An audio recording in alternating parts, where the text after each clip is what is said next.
Can anyone hear me? Let's see if audio is working. Video seems to be on. Audio.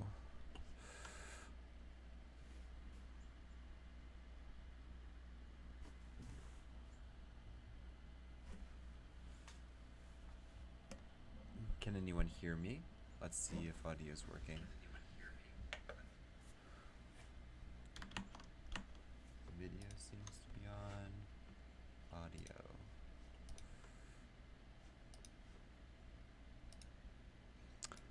Well, I would say that would be yes. So if I go into the training range, let's try this now. All right.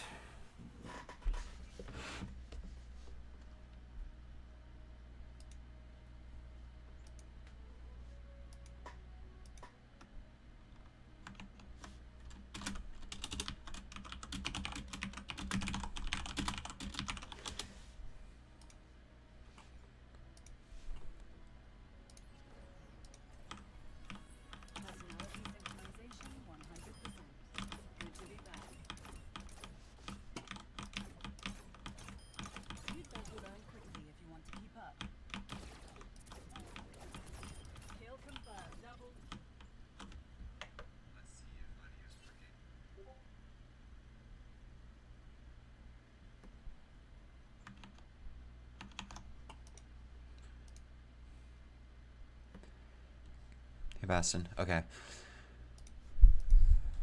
So I'm doing it through. I'm still doing it like through Streamlabs. I haven't tried it.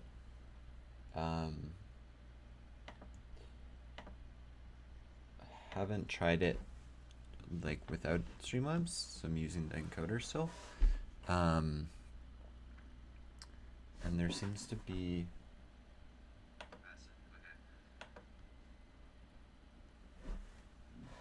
There's a little bit of a delay. Yeah, there's a tiny bit of a delay, so I might need to change from like low latency to there's another setting if I want like instant interaction. So might have to. Well, I can turn my mic up. It's like no big deal. I'm not like speaking super loud either. I'm just testing stuff out. I turned it up a little tiny bit, so how does it look if I move around the game? Feels smooth in game.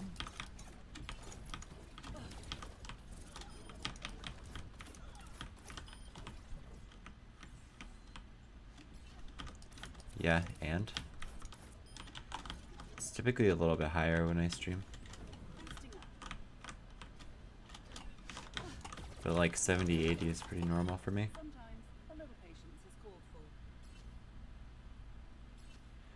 Still looks okay. Doesn't look too choppy on stream. What render scale did I have this on? It's on 50. Let's put it to 75, see if that changes anything.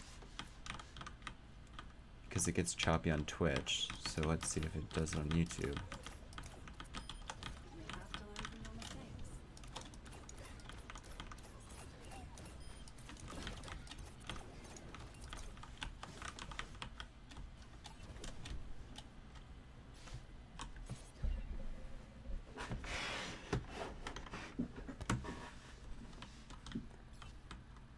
Yeah, it gets choppy again. Okay.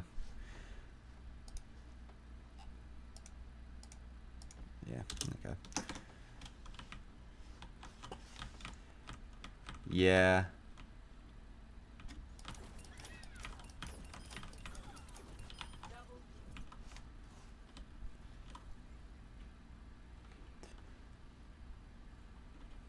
Yeah, I also tended to get less ping when I was at university, depending on like where I was staying. But yeah. Okay.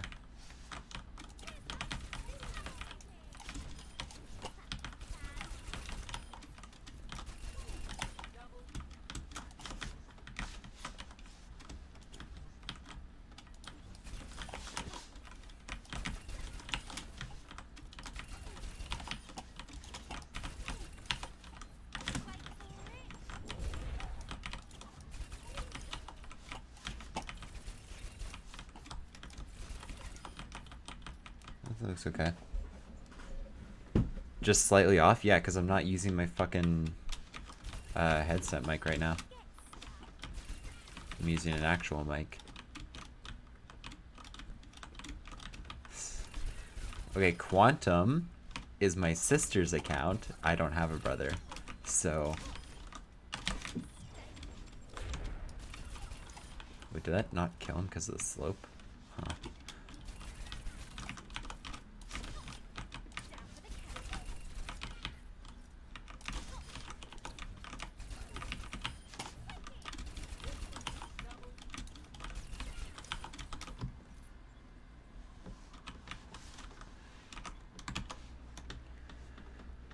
Okay. Yeah, but I've messed around with this mic settings a little bit, so...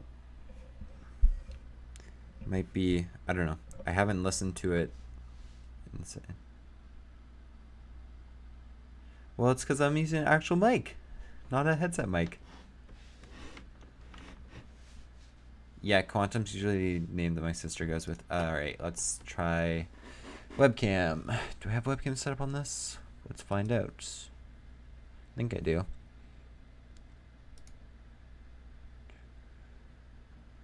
Webcam is not on.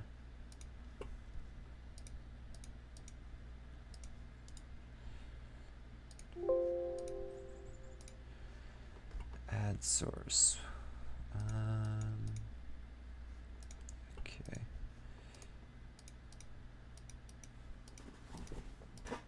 Webcam plugged in. Might have unplugged it. I did indeed unplug it.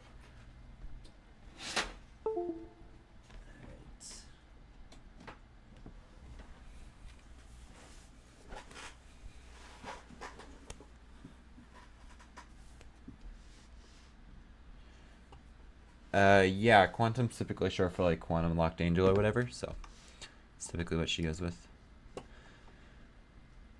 Alright, let's try getting this on now. Webcam.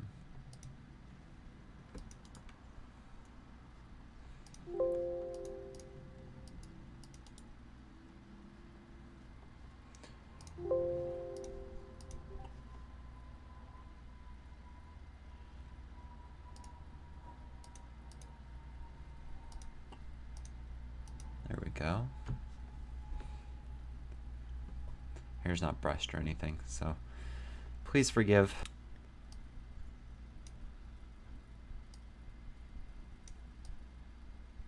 Just plop that over there. Won't worry about, well, what's the border? This one? Should be up here. Should be in here, under that. I'm sorting this stuff out. Hold up. Stop it.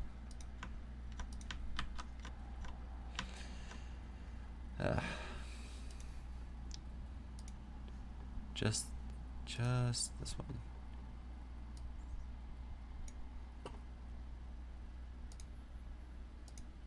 This one? Yeah.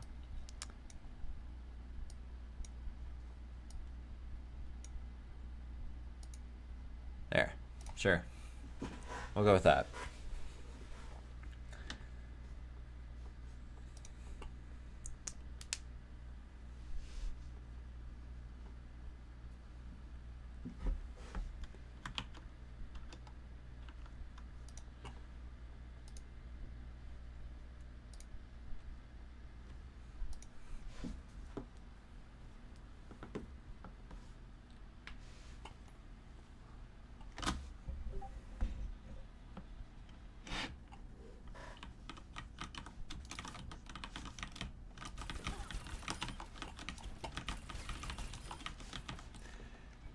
Oh, Bastin, so the reason, or I guess for anyone in here wondering, it's not like I'm like officially switching over or anything like that, but I did want to test it out to see what it was like, so I knew how to do it. I have, well, first of all, I'm kind of working on like another like content creation project sort of thing, just for like shits and giggles for me and my friends, but it's gonna be public so people can laugh at us if they want to. So like they can enjoy us being stupid and we can look back on ourselves. So I wanted to test YouTube out as like streaming platform to see if like that was something that I'd want to do for that, or if it's something that I'd want to do for like just coaching in general. Streaming on Twitch is like when I was starting up this streaming on Twitch seemed more straightforward. Maybe that's just because I've been streaming, or I learned how to stream on Twitch like a long time ago, so it was much easier. But it seemed simpler. There was less buttons to press, things to go through. I'll just move the webcam over then. Sure. So this is just like from like my observations. So YouTube seemed to have like more buttons to click and more like pages to go through and things to actually like start the stream. But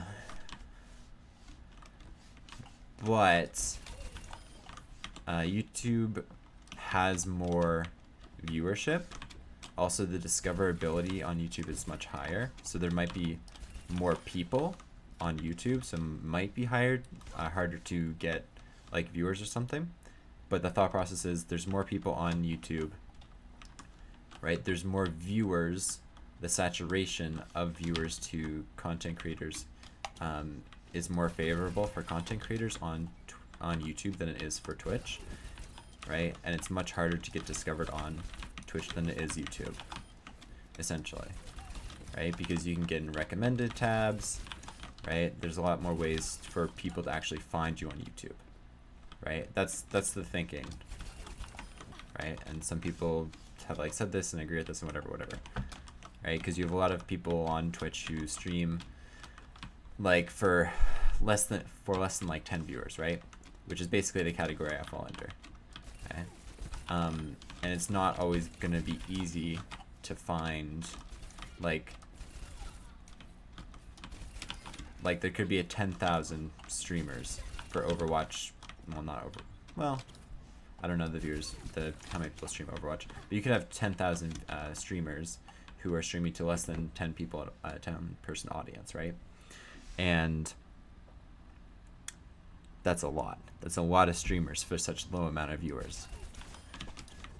And so the thought process is testing this out so I can see like, is it actually worthwhile? Like, is it going to make more sense to be on like doing more things on YouTube? Because I put up some videos because I did want to do that just in general. And I'd probably want to do both. I want to have a presence on both YouTube and Twitch, right? But it seems easier to grow on YouTube and then to transfer some of that growth over to Twitch. Then it makes sense to try to like start a whole content creation streaming thing from Twitch and then move it over to YouTube, right? So that's just kind of what I've been thinking, like from my understanding of how the platforms work and stuff I've been doing some research on. So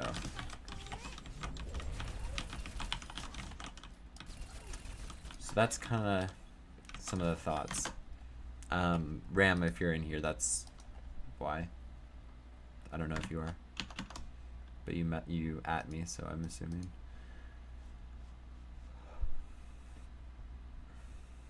Can I?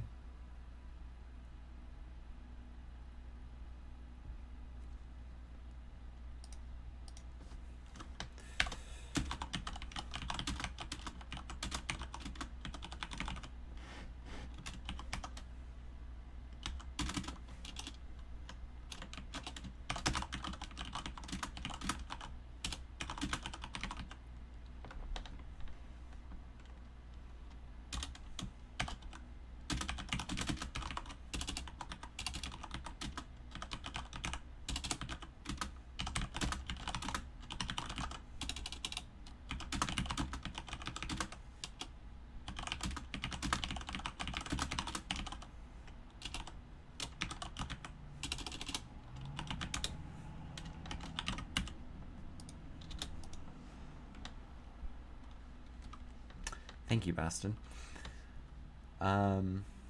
Yeah, so I mean, like, that's some of the, like, the thought process behind it. So I figured I'd test it out, see what happens, compare the platforms. You know, normal stuff. There's probably still some settings and things that I need to mess around with and try out, but that is that. So since we're here, I might as well watch over some games. I want to watch.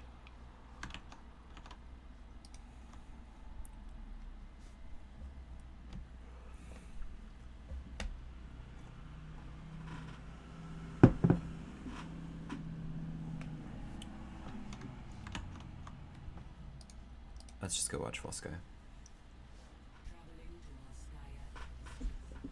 And what also I want to do, what I also want to do is like when I'm streaming on like either platform, it literally doesn't matter.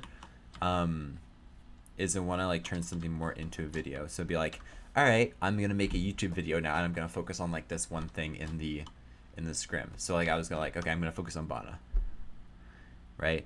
Or I'll focus on well, Steve, or like I'll focus on a player, I'll focus on a character, whatever. The emotes look, yeah. I have no idea what the emote situation is like, right? But I want to like pick a character I can do. I'd be like, okay, I'm gonna do a VOD on this, and it's gonna be like still streaming, but also it'll be more of like a YouTube video kind of style, I guess. Rather than like having all the ranting and stuff, it might be a little bit more focused. Or maybe I'll like cut out the ranting. I'll just be like, okay, this is when it starts, this is when it ends, and then I'll just cut it from there or something like that. Right? So I actually recorded something about Bana last night for this map specifically, but I wasn't sure if I wanted to post it. It was more just like a thing that I don't know. So what other maps do we have that I could go over?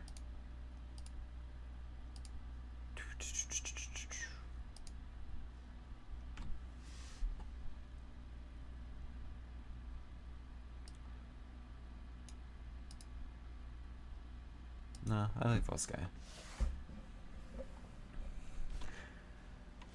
I wonder if I guess if I had to, I might have to like move my emotes over here as well. I guess I'd have to do that. Okay. Weird.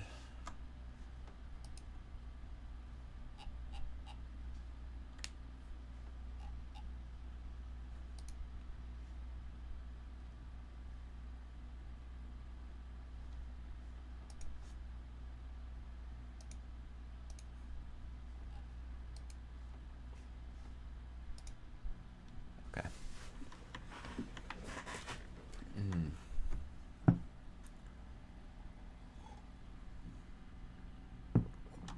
So, yeah, I guess I'll turn my record. We'll try it out this way. Okay, so I'm gonna sorry, thinking. This is weird. Yeah, so I'll probably end up like taking this bit. I'm gonna talk about Bana and some stuff that he does, and I might take this bit and then post it, and then we'll try that. And we'll just try that new format that I want to test out. So let's look at it. I'm gonna look at Bana's Tracer. This is like a 4.4 scrim from last night. I was in the scrim, so I have some info on like what they were doing, what they were trying to do, the focus of the scrim, whatever. So we'll look at Bana's Tracer a little bit. He's a flex CPS player, but since we were playing Tracer Ashe, since we were testing out Tracer Ashe, Bana is gonna play Tracer.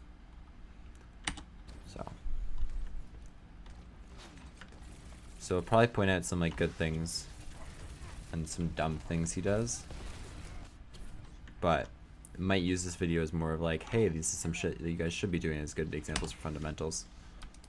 Okay. So,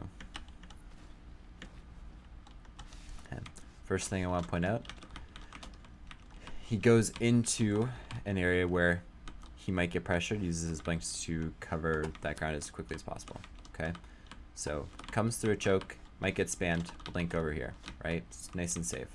getting through chokes and space where he might get pressured out really quickly. Okay, so it's good use of blinks. Okay, that's the first thing I want to point out. Second thing is, he wants to go get behind, he wants to play flanks, he wants to take away space from the enemy, right? Control attention from the Ashe, the Ana, the Mercy, right? He looks to go do that, wants to take this flank, but since Ashe is up there, he doesn't want to go force that duel, so he's going to turn around and play here, okay? This is good, because if he goes up here, he's entering a long, narrow pathway in a duel with an Ashe who can basically one-shot him really easily, right? So it's not at his advantage to take this duel. Okay, if let's say the Ashe was on point, then it would make more sense for him to take this duel because he has an advantage there, right? But in a long, narrow hallway, he's not going to have an advantage. It makes it much easier for the Ashe to hit a shot, so he's not going to force that duel, which is good. Okay, so he's going to go find value by pressuring the monkey, helping his team get through choke. Yeah, this is too, yeah.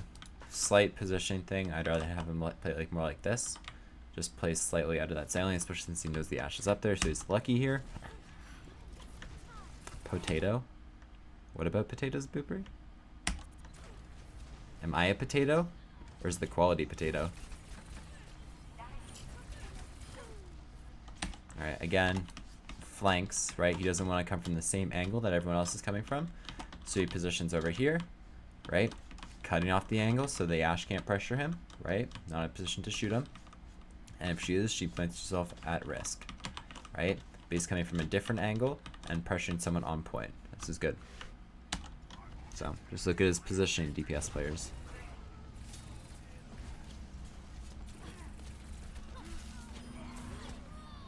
Yeah. Just potato. Potatoes. Boil them, mash them, stick them in a stew.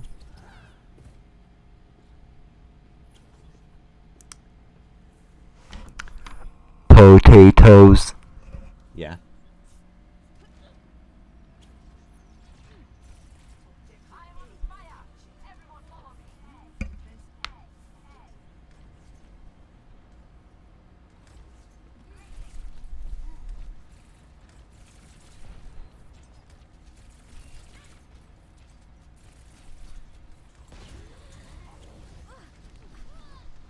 Gets greedy there.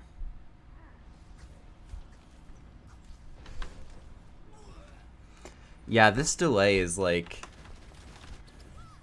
because it feels like there's like a 10-second delay. I spooked you? I'm sorry. It feels like there's like a 10-second delay when I'm looking at the replay.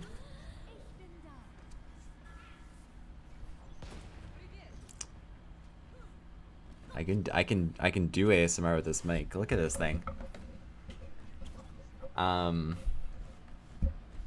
Yeah, but I feel like I'll need to mess around with the settings a little bit because there's definitely a delay.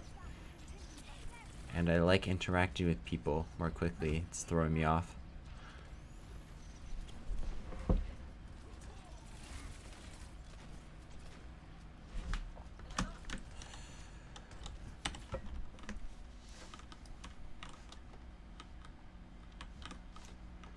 Okay. Vana should be pushing in here. So he's up here controlling flanks, applying pressure. This is all fine. Being down here is okay. I'd still like rather him like get in up here and then be over here and pressure. Right, but this is okay. Like helping his team clear at that high ground is totally fine. But right now he should be pathing in here. Right, like as soon as that monkey jumps out, he should be going in here. So he stays outside too long. Because he's not being effective right now.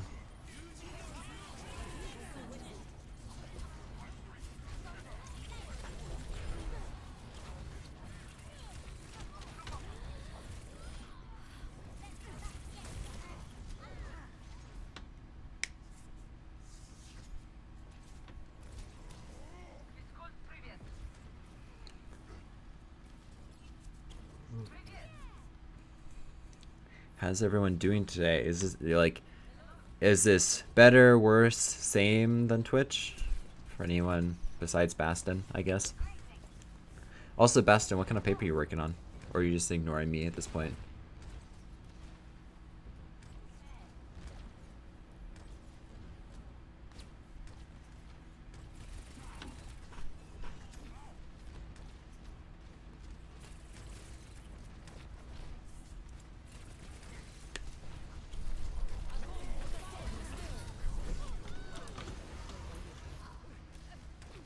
great grab moment.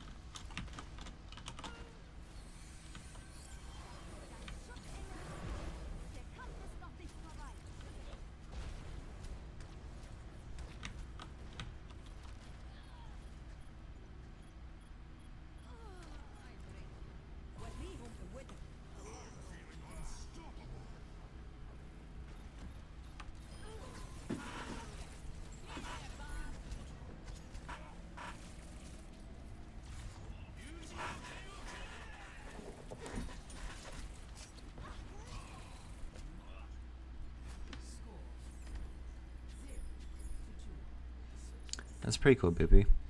The stuff that I don't know if you're here at the beginning, but I was talking about like I'm essentially creating like a second channel with like friends and stuff for other stuff, other content shit. And one of the things we're gonna be doing is like D&D. So we're gonna do some like D&D focused stuff. I really enjoy D&D. D&D is fun. Second draft on your research proposal about cynicism and stoicism. Really? That's interesting, Boston. Why do you think...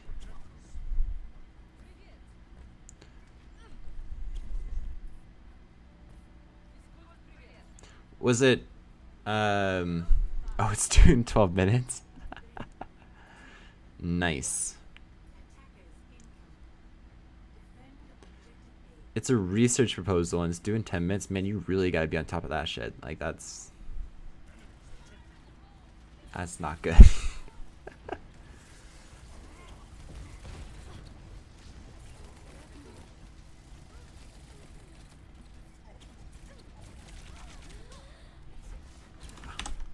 That's another good thing. Some problematic stuff, but I'm just pointing it out. So, yeah. This is more me pointing out like some good things that Bonna did. I'm not like being overly picky about the shit they did wrong. Okay, but we're just gonna look at trigger discipline here really quickly. So like individual thing. So he's on the monkey, but then as he drops down, his crosshair isn't on the monkey, right? You can even see the bullet chasing here. So this is bad, right? Because he's not actually shooting anything. Right? Now he has to reload. Okay, so that's bad trigger discipline there. Alright. But you see that? Do you see how he paused? When his crosshair wasn't on the tracer? That's good trigger discipline. So we'll play that back. Slower speed. Alright, so he's over here shooting the monkey. Pause, gets closer. Right? At the end there, he kind of like was missing his shots. But the fact that he paused to try to reset his aim so it was more effective is good. It's good trigger discipline. So it's a good concept and good idea. Okay. This feels more like a review for like lower level players than just give like some good examples of certain topics and concepts. He blinked back. He didn't like turn around and blink. He just blinked straight back where the health pack would have been.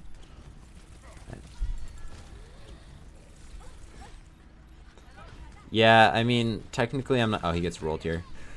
Technically I'm not one to talk about that because, yeah, I typically do leave my stuff later than I should. But, like, it's a research paper. That's not... I don't know. Maybe you have a different definition of a research paper than I do. So. Anyway, was it Aurelius that was writing a lot of the main stuff about stoicism? Or who was it? I can't remember. Am I wrong? I thought it was him. Why can't I remember this? I should remember this.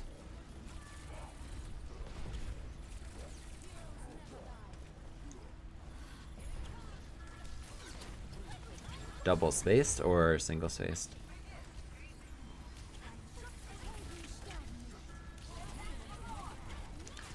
And Boopy, are you... Yeah. Yeah, it really is. Yeah, okay. That's what I thought.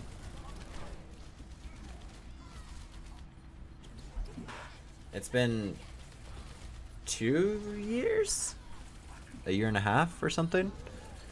since I talked about stoicism, or since I read about it. So, cut me a little bit of slack. Single space, oof. Boopy, what are you drawing? Like, are you drawing your characters, or like, are you DMing, or is it, what's up? My sister drew a picture. As we're watching this, actually, I might be able to find it on Facebook. She might have sent it to me, or it might have been text. I'm not sure. But the main character I'm playing right now is a Warforged Paladin.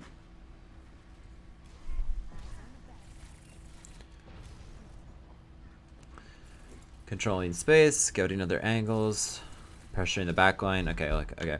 This is another important topic. When you're on defense, typically you have the option of whether you want to go aggressive and pressure the backline, or if you want to play more counter and peel, right? Because you have map control, you have space, so you choose whether you want to, right? So if he's up here, if Tracer's sitting up here, he can go on the backline, right? Because they have map control. The enemy Tracer can't run up here easily and push him off, right? He can drop down here and push the backline. Or if Winston decides to jump up here, he can try to control the space, push the Winston out. Or if Winston dives deep, then he can jump back and push the Winston, right? He has options. The enemy Tracer has less options because or it takes longer to set up those options because they have to take more space, take more flank control, go around and shit. So.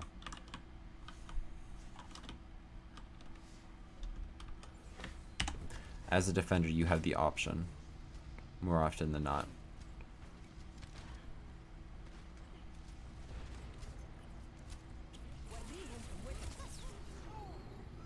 He shouldn't have got that close. His spacing was bad there.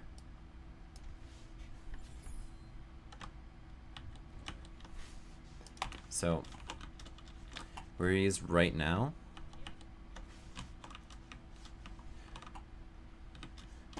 he should have been playing here and just shot it from here. That way it's less risky. He's been 3D.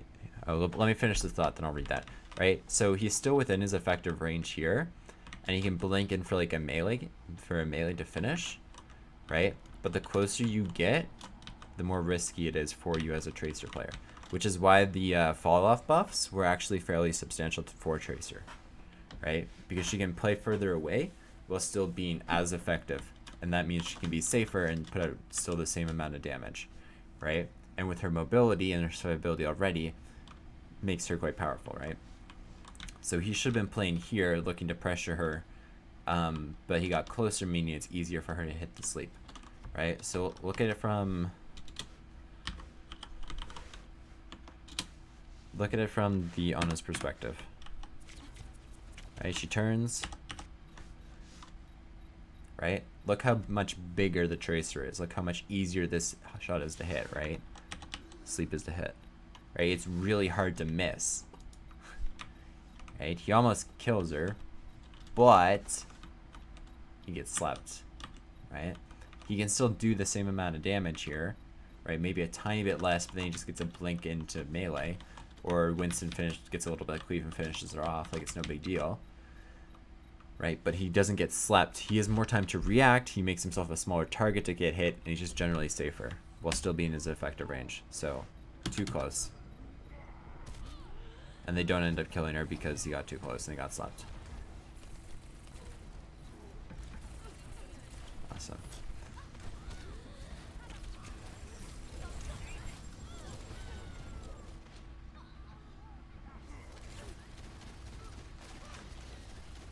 Is your dad DMing then?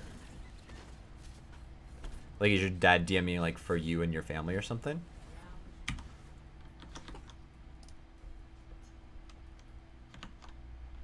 Find another one to look at.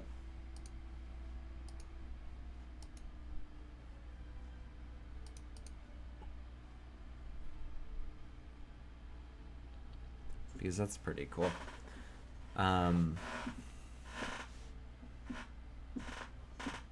Yeah, I wish I had more like figurines and miniatures and stuff that we could use for our stuff, but we don't have a 3D printer, which is pretty awesome.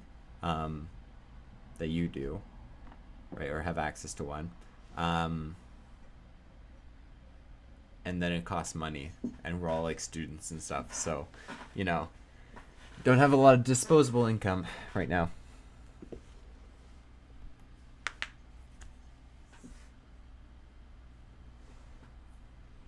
It's pretty cool. Also, I really enjoy rogues because they're just so strong, and when my normal friend, so we have one main DM. He's probably not gonna DM forever or much longer. We'll probably finish out this campaign, and then either me or my other friend will take over as a DM. But I love DMing, or I love being a rogue in his campaigns. He doesn't even let me be a rogue anymore. Like, he's like, no, you cannot do this, because I just make it such a pain in the ass for him, right? Like my first character was like a halfling rogue, and I made it so difficult on him. A half elf rogue. Rogues are strong, and they're really annoying. So I like test out other things, and I play around with other interesting ideas. So yeah, because he doesn't like it when I play rogue. So we let some other players play rogue or take like whatever. But right now I'm playing the Warforged Paladin, right?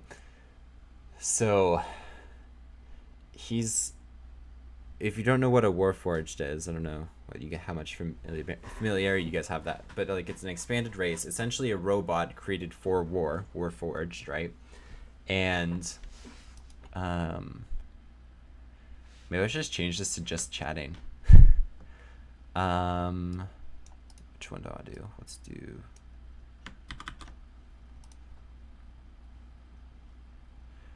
I've DM'd before. I just not my favorite thing. Plus, it takes a lot of time and effort, and I don't typically have that time and effort for the other shit that I do.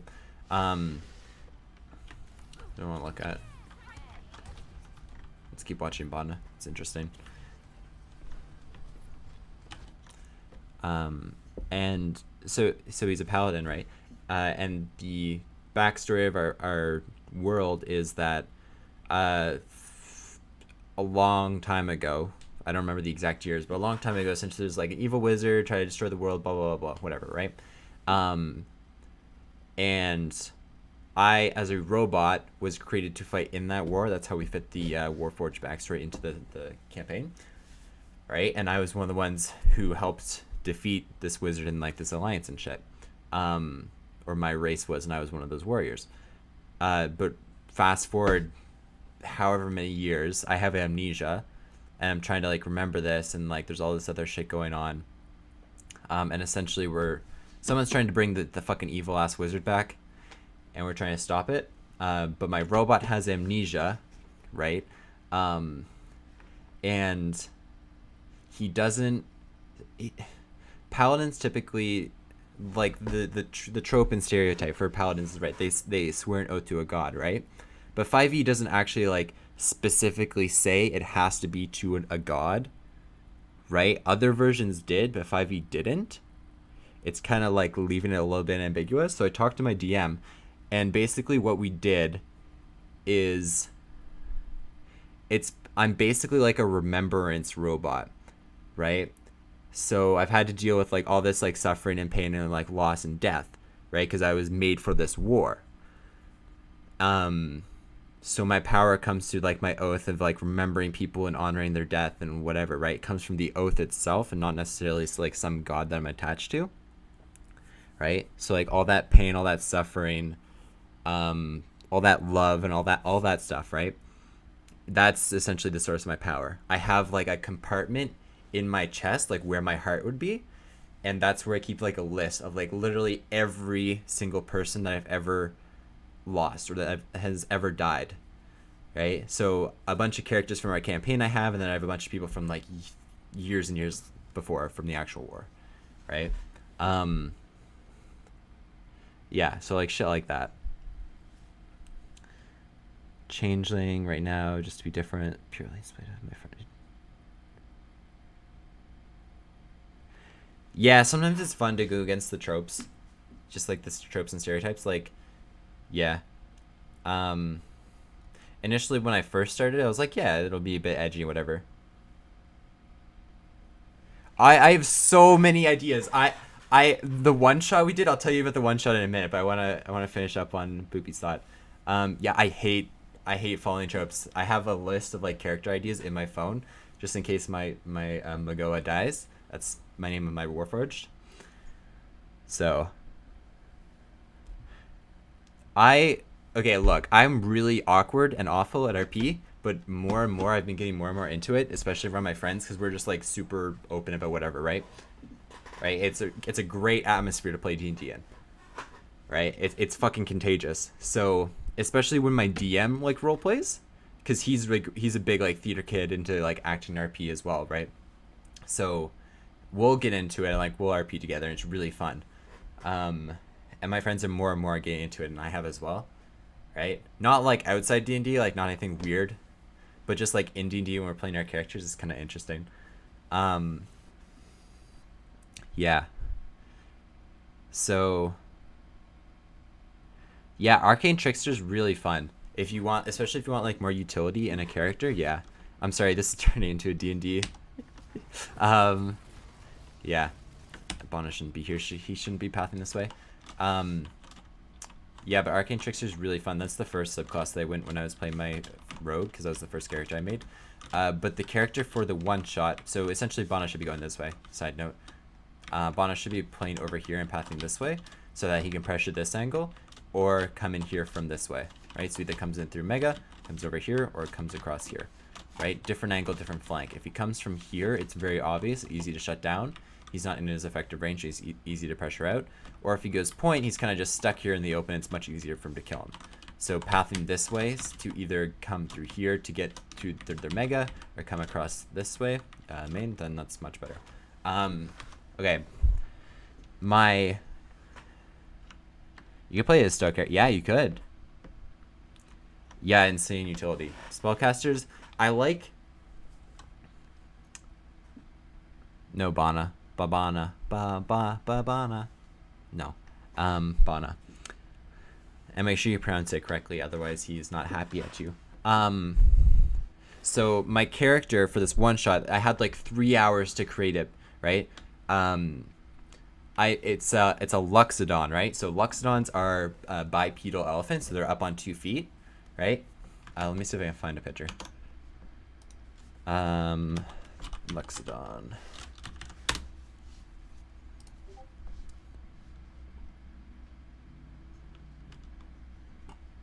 And he's a cleric, so Luxodon cleric. Let's see. Let me just turn Overwatch off for a second. Display capture. And here's like Luxodons, right? Let's use this one. Right, so like bipedal elephants, right? And he's a cleric. I had 3 hours, so I didn't even get like half of my spells written down because there's so fucking many. There's an ungodly amount, right? And I didn't get to like build a lot of backstory for him, so a lot of it was just like role playing. And these are actually recorded. I don't think this one shot took 3 sessions. Yeah, big boys. This one took 3 sessions technically. So the first session I don't think it was recorded. The second 2 are recorded as like testing. Like we were testing out like audio and stuff and seeing how that would go. But those are unlisted, so you're not getting access to those. So there's a lot of like role play into it, or just like improv, because I had like no character backstory. The only things that I had really figured out was the voice I wanted to do and the name. So I named my character a Tunbro. Like a Tumbro, right? 400-year-old fucking bipedal elephant. Thanks, Sarah. We're talking about D&D. Look, it's no matter what platform it's on, it's always gonna be fun, right? Streaming, it's all fun. Yeah, so I had the voice and I had the name. A Tumbro was the name I had picked out. It's literally a ton bro. Right? I should hide it again. Chat. Um, right? And the voice was just like so.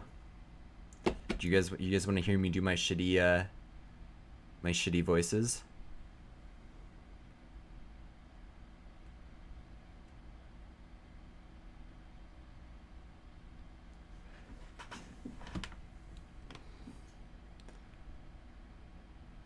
Yeah, well, Bastin, if you want me to create a character for you, I can for sure. But thank you for stopping by. I appreciate it. Yeah, do you guys want to hear my shitty voices? It's not gonna go over well. It's gonna be really embarrassing. Oh, I love D&D. Yeah. Okay. So Magoa is voiced.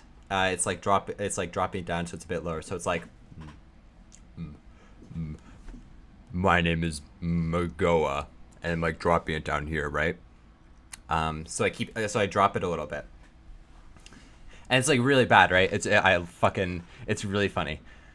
I enjoy it, and then so like it's like a big muscly like war cheer or whatever, right? And then going into the one shot, I'm a 400-year-old like 8-foot elephant, right? And in contrast to that like voice, I was doing something that was like, hold up, 1 second.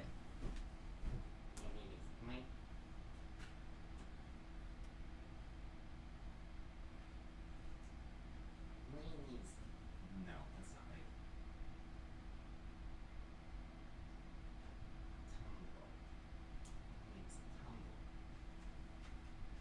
Okay, so it was a Tumbro's voice was more like, a Tumbro. My name is a Tumbro. I like chili and glizzies. Something like that, okay? So those were the voices that I was doing, and just like in contrast, and I did the Tumbro voice, and my friend like flipped out because he was like, "Oh, it's so cringe," and it was it's really stupid. Anyway, shouldn't be on point because it's not really worthwhile. Yes, go pressure back. Yeah. Right, but he has to use so many. He has to use so many blinks and resources to cover this. Yeah, like shit like that. He has to use so much resources to like be in this space, and it's so vulnerable for him that it's just not worthwhile to be here. Yeah, right? And then my other friend came back for like the third session. Like one of our members came back. He wasn't available for the first two. And then my other friends were just like waiting for him to hear that voice. And he like did a spit take when he heard it. It was really funny. Yeah, luckily that was only the one shot. Yeah.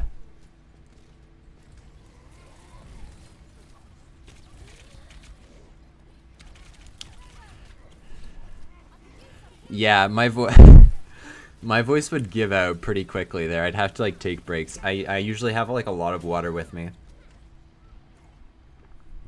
Because I'm not a big talker. Like I talk a lot on stream, I feel like, but I'm really not a huge talker. So my voice tires out really easily.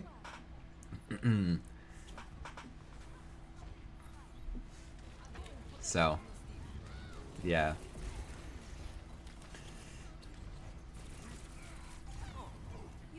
Yeah, I mean, if you... I'll probably end up making like some D&D content stuff. Not on this channel, but like on other stuff. So, you know, if you want to see me... Yeah. I could... Yeah, that'd be really funny.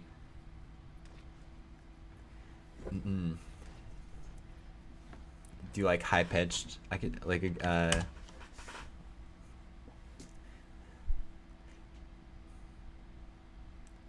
What's a Valley Girl name? What's like the most Valley Girl name? Valley Girl names. There's a Valley Girl named Generator. What the fuck?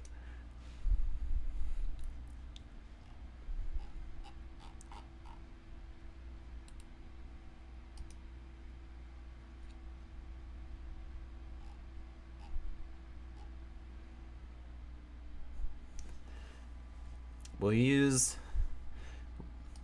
We'll use Zoe as a name. We'll use Zoe, okay? I'll go high pitched, and you guys can clip it and make fun of me for it.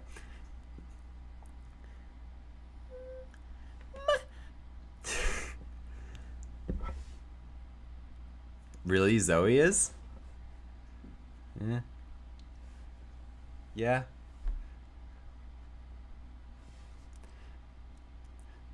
My name is Zoe. It's nice to meet you. Oh, fuck. Okay. Reviews. Looking at gameplay. Actual gameplay. Oof.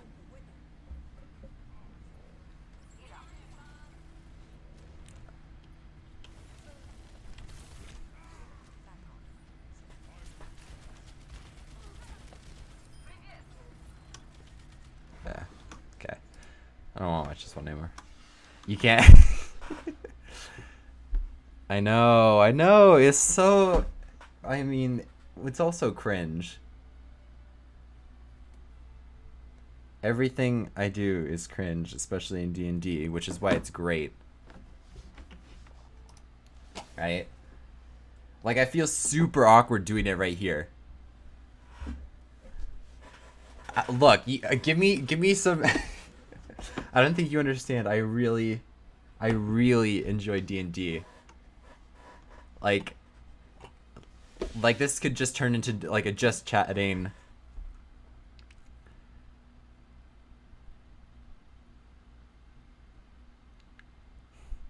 Okay, look, if people like donated, I would do like I would do voices. And then you guys could just laugh at me, and that'd be great. So, I don't know how like I don't know how YouTube does like their followers and stuff. Obviously there's subs, but there has to be like other things. I should probably figure that out. By the way, if you're not subbed to my YouTube channel, you should do that.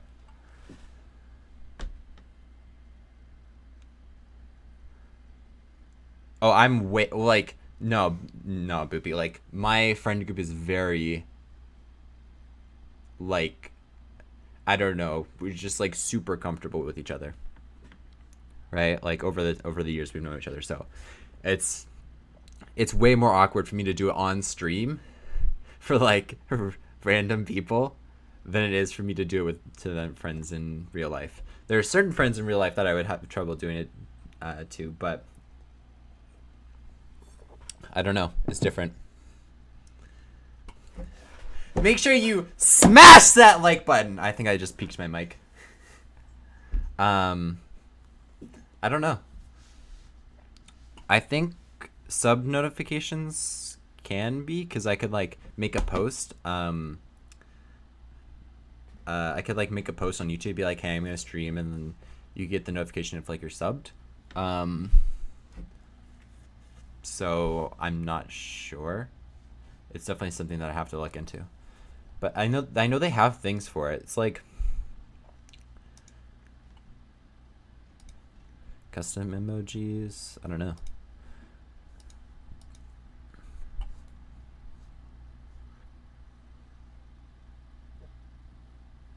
I'm not sure how these things work. I'll have to figure it out.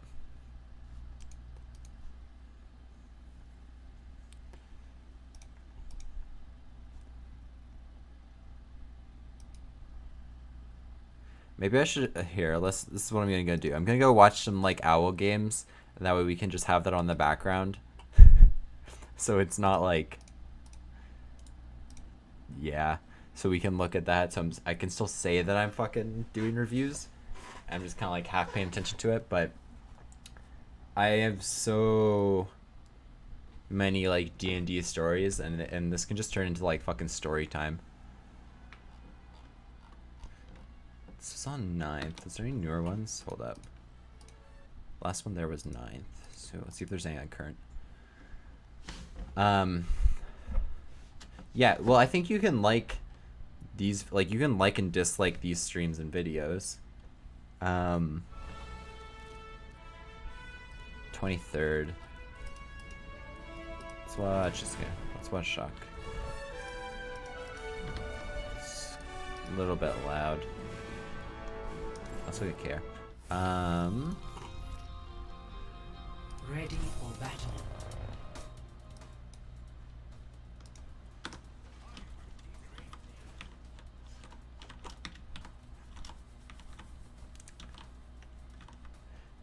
Yeah, you can like, dislike. Someone did like it. Thank you. You can share it. You can subscribe to the channel. And there's like super chats? Is that what they're called? Super chat.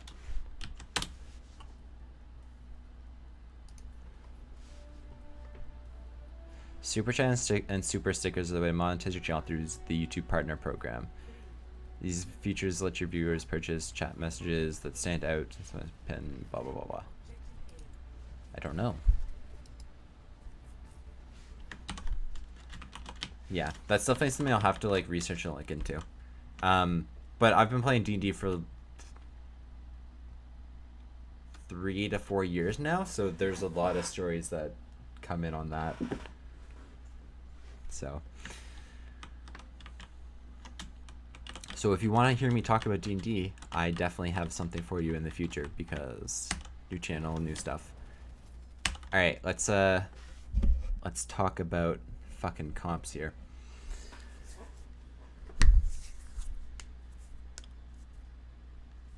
Okay, sounds good.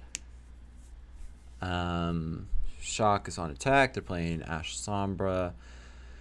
Winston Diva Dive.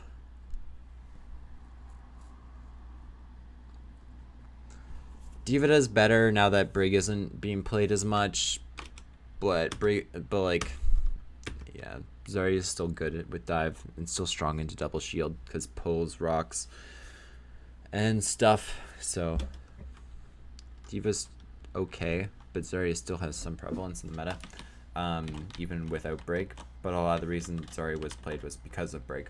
So,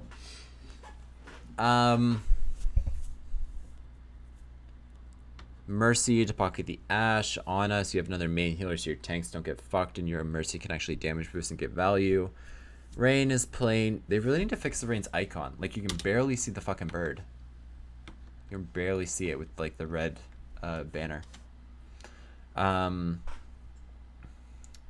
Ashe, ranged spam. Yup.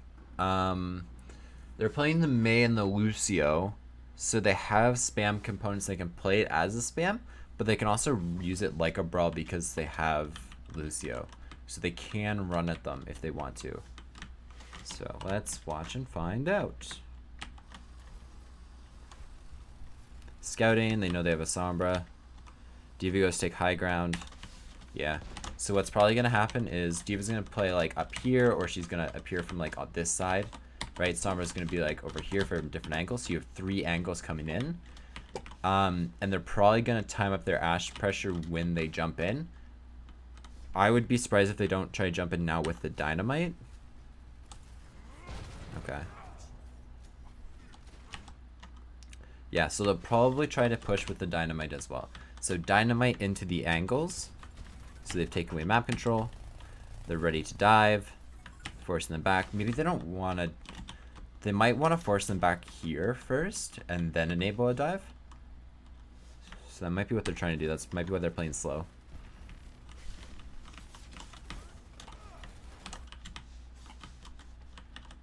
Yeah. Because if they can force them to play back this corner, it makes it much easier for the Ashe to get value. Because Ashe can be up here and it's safer for her, or she can be like over here and still get value, or she can peek through hotel and get value. Right, but it's no longer sideline, so she can get more value here. It's harder for them to pressure. But if they're holding that, then the only angle she has is really like this. If she tries to go over here right now, then she gets pressured out really quickly. So maybe they're trying to force them into the back corner first before hard committing. Smurf is going to die here in a second. Yup. Okay.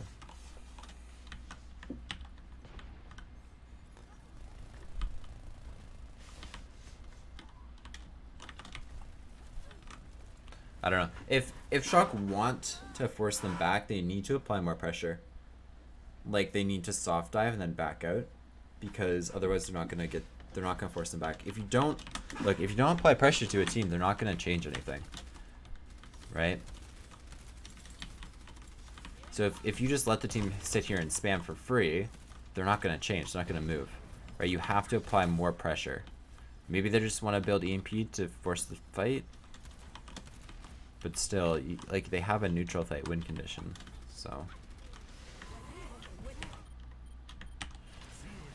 Yeah, I guess maybe they just wanted to play slow for ults. Didn't want to, like, hard commit.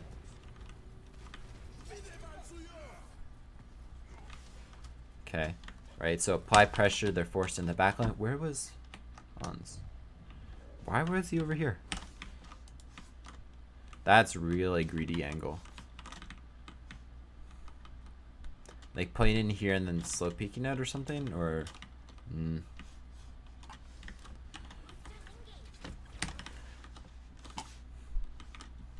like over here is safer, over here is safer on statue and hotel, whatever. Right, and like he eventually wants to get up here, but he really shouldn't be peeking this angle until there's pressure from the tanks and they're like on point, or they're pressuring someone, or the Sombra's behind pressuring or something. Right, he really has to time up this peak with some other form of pressure, otherwise he's just gonna get domed like that. Let's watch his perspective. Yeah, there's no pressure anywhere else on the map. Like, it's not good that he's there. They have res, so like they can do that, look for aggressive trades like that, but still. Look how I peeked this time. Right? He's got protection from the defense matrix, and as he's peeking, Winston and Sombra are going in. Right? Other pressure. Right? Or he peeks, they put attention on to the Ashe, but he's getting defense matrix, so it doesn't matter. Right? And then the attention enables the Winston and Sombra to go in. Right? Either way. But you're playing off of the attention that your teammates control. Right? If you just play for a solo pick, you're gonna lose. Right? You have to time up your pressure in these comps.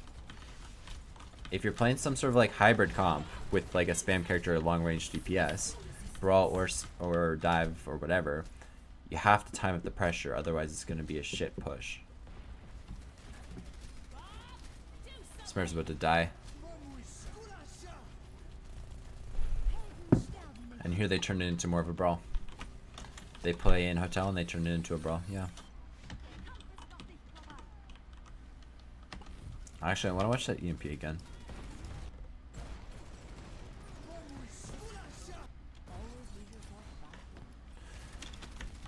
Pathing is okay here.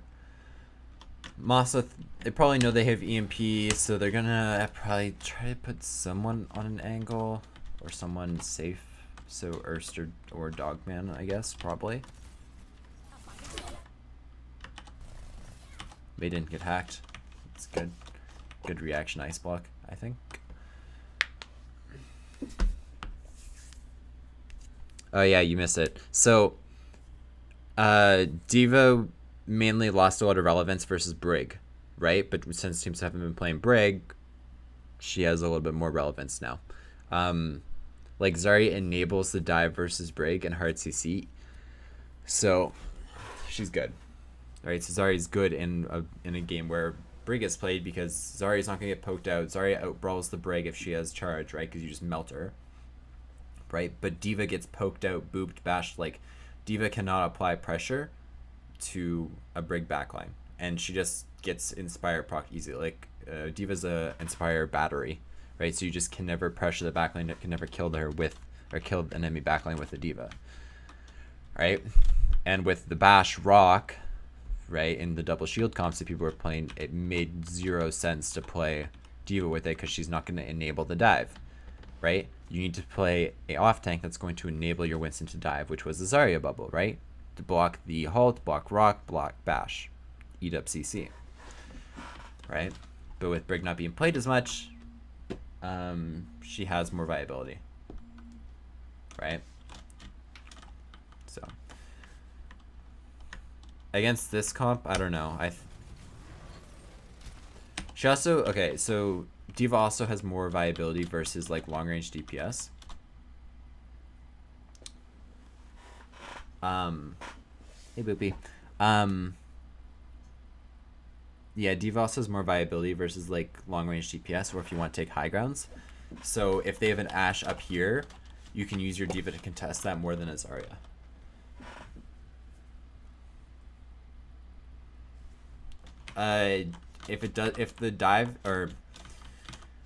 If the double shield doesn't have ways to shut down the dive, right? So if it's the comp that Rain are running, no, because that's like a brawl double shield hybrid, right? So it's gonna do well against dive, right? So you want to play, since it's a hybrid comp, you probably want a hybrid comp of your own. That's more like spam dive to deal with the double shield, but spam to deal with the brawl, right? If we're just talking about like the fucking circle and triangle of counters and comps, right? How comps are typically played. But yeah, I wouldn't run traditional dive versus double shield, unless it's like a Zen on a backline, right? If it's like a Zen Ana with like double snipers, then it can be more then it can be easier to pull off and better versus the comp, assuming you can actually get on top of them. With double snipers and like a Zen Ana, then it's really hard to get to them, but if you can get on top of them, they're fucking dead, right?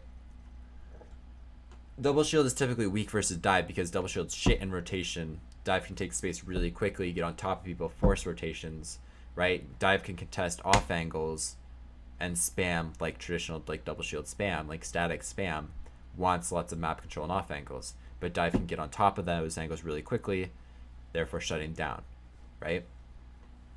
But if it's some sort of like weird brawl like double shield like hybrid, then no, it's not worth playing dive into, or traditional dive. So Shock's comp is still like okay versus their comp because they have the Ashe Sombra, so they can play a little bit slower and spammier if they want to. But Smurf is just getting fucked. Also, if you're playing on a Mercy, if you're playing on a Mercy versus like a comp that has a Lucio, then your Zarya is gonna get fucked, like hard, right? So you either have to like position her like far away, and then she doesn't get as much value. You have to put her on a high ground. But if you're attacking, you don't have map control. That's difficult, right? Because if you're playing Zarya, they're just gonna run at the Zarya with their Lucio speed boost, and then you're kind of fucked, right? So if you're gonna play Zarya into that, you have to play her to like high grounds, far away, and essentially use her as bait to like to force people out. So if they had angles on everyone, let's say they had Ashe up here, Sombra over here, and like fucking Monkey up here, for example, and then they just set Zarya down here. They could use her as bait, and Rain might run into them. I don't think Rain would, but for example, if Rain ran into them, then they'd be opening themselves up to the Ashe, the Sombra, and the Winston, right?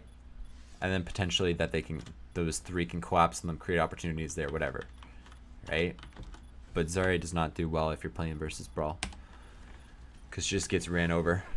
So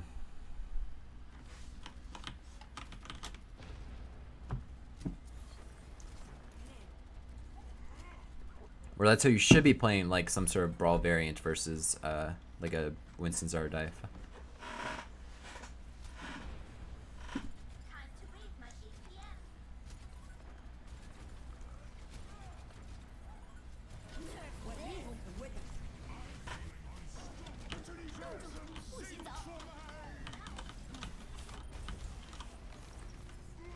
Yeah, and they just run over the main tank because they can't do anything.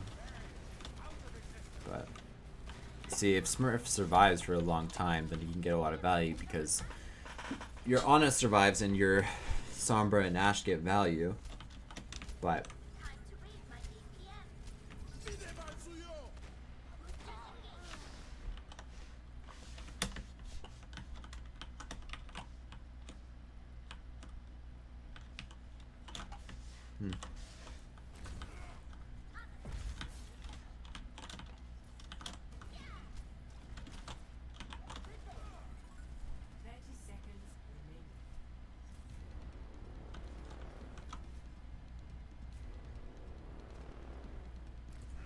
You need to win off EMP. So let's look at their dive angles. Alright, so D.Va's got control of high ground. It's going to be coming down from up here probably.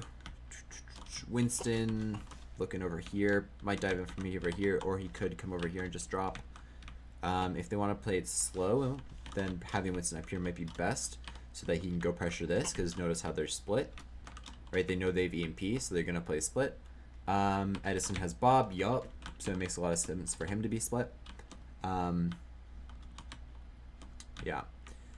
So if you're going to split versus Sombra, force them to choose whichever one they're going to get more value out of, okay?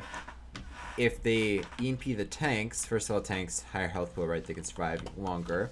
But also you have the BAP, so he's still going to survive. But also Ashe, right? Ashe with Bob is very strong peeling. Especially if you use it after Sombra EMPs, because now she doesn't have EMP to shut down Bob. Right, so they're playing split, which is good. Striker's going for them, which is also really good. Where's Twilight's up here, which is awesome. Ashe is over here.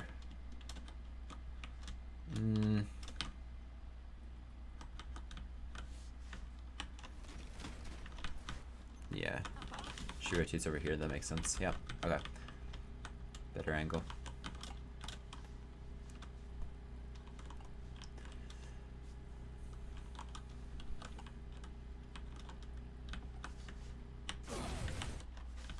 Did Bob come down?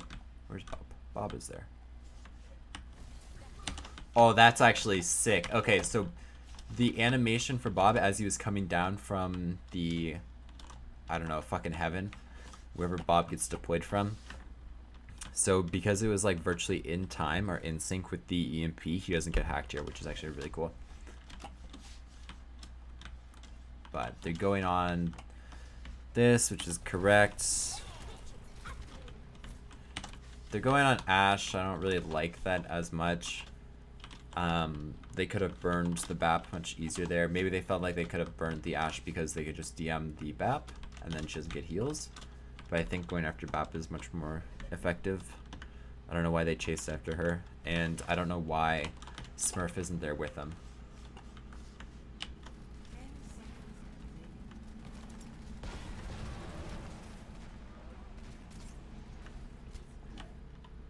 Yeah.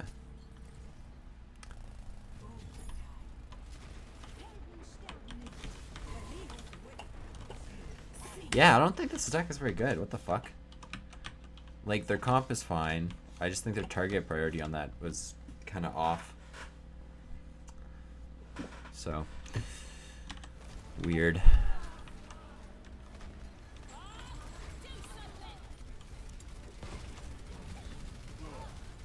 Smurf just keeps getting fucked. Oh, huge Bob.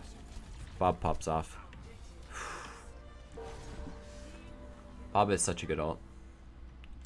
Fuck.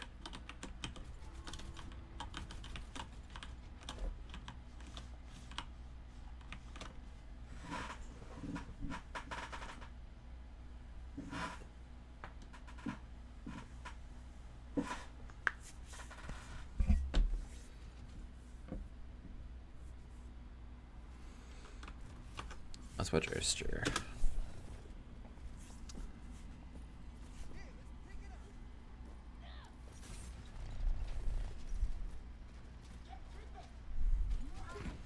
Good rotation, very smart. A little bit late though, which is unlucky. Okay. This is important. Who is pushing cart? Because that is also important. Smurf is.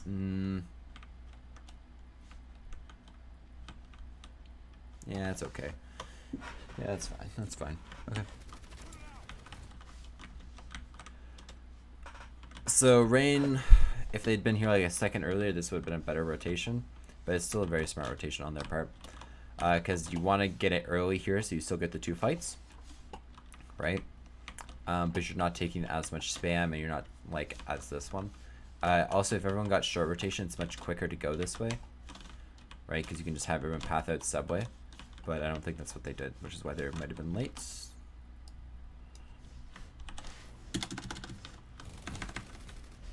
Oh yeah, okay. They went back for whoever had late spawn. Okay. Maybe it was OT spawns, which might have fucked them over as well. So the initial pathing is probably walk out here, go down here, drop point. But then maybe they thought they had time to get around here and get to point. Right? So going up here is actually a pretty standard retake, but...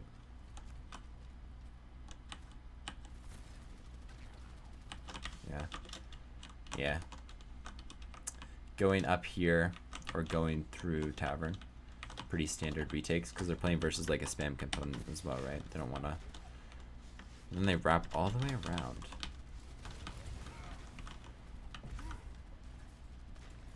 Ursher takes point.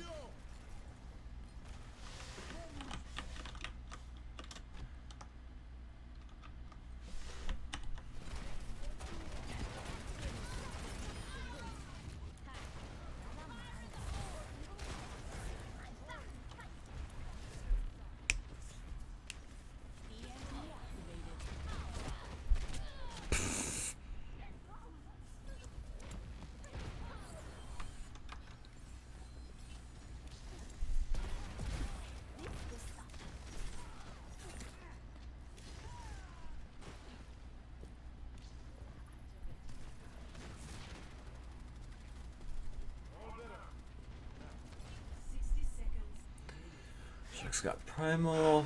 Bob. Okay. I want to see how Edison uses Bob.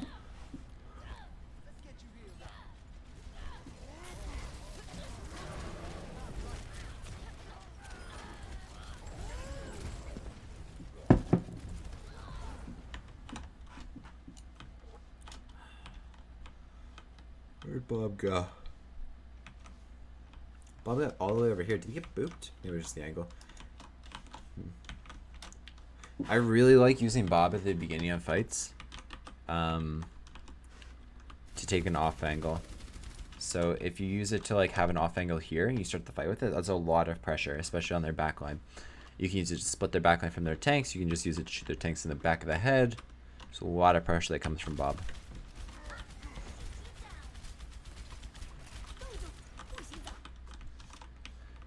Right, like Ons is struggling to like even get an angle here because Bob is zoning them out, right? Anna has to play in here. Like, look how low Twilight is. Yeah. So I like using Bob early.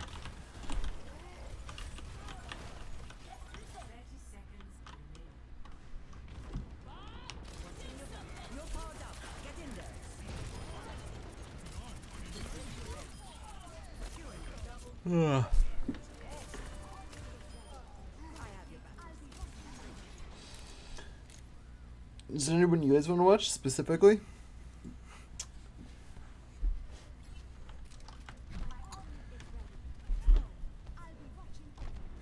Let's watch Smurf get fucked by another Flux.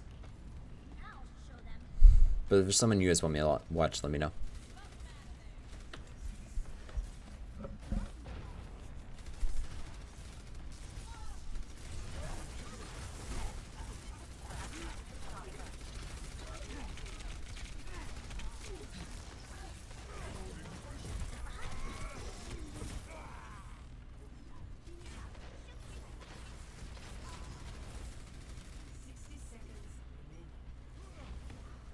Building ults. They lost people early, so they were just shooting tanks to build ults. Not much there.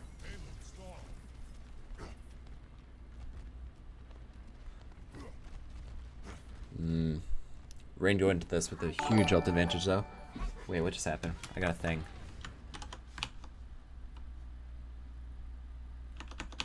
What just happened on stream?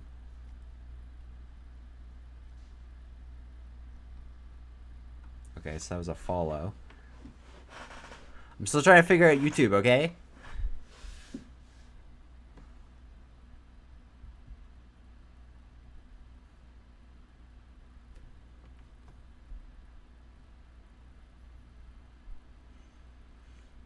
Okay, so when someone subs to the YouTube channel, I get a notification that's like a follower on Twitch, okay.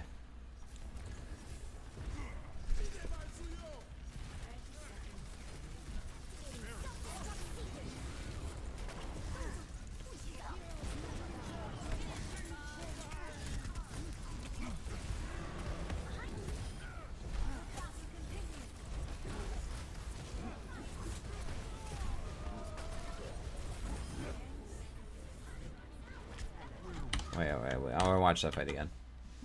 Mystery notification. Yeah, it was Kara.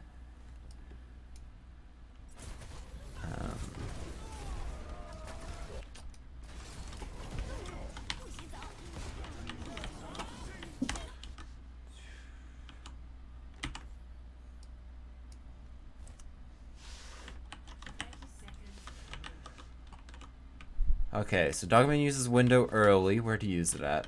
Over here? Yeah, this makes sense. Long angle plus the off angle is pretty good.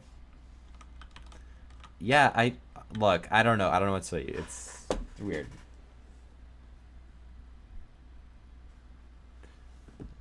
I'm still trying to figure it out as well. I don't know. Anyway, this gets a lot of value because it's a very long angle, which is good for them, right? They're playing here with the 3 of them, so it's not an easy dive, right? Nice and safe with the Sig shield. Plus, it's an off angle, so they're able to put a lot of pressure on cards. So this is a good play. Okay. What all comes out next? Choice self-destructs. The bubble on Erster.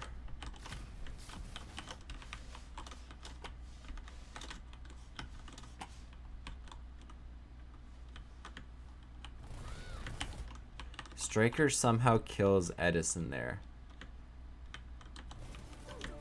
How the fuck?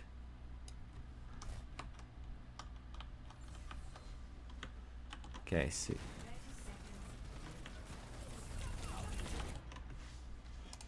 Oh my god. Okay, so this is why. This is actually a really good example. When you're not expecting things, your reaction time is shit. The more you think about things and the more you predict it, the faster your reaction time is. Okay? This is a good example. Edison didn't think he was going to get pressured by a Sombra here because there's a fucking shield right here. Right? So he wasn't focused on that. He was focused on hitting shots. He was focused on hitting Twilight. Right? So. That's a yikes. And then Choi remix. Blizzard comes out, gonna kill Twilight. Moth uses Valken so he can keep people alive and stabilize. But Ons just picks off Gator, which is huge, so now they have no frontline pressure.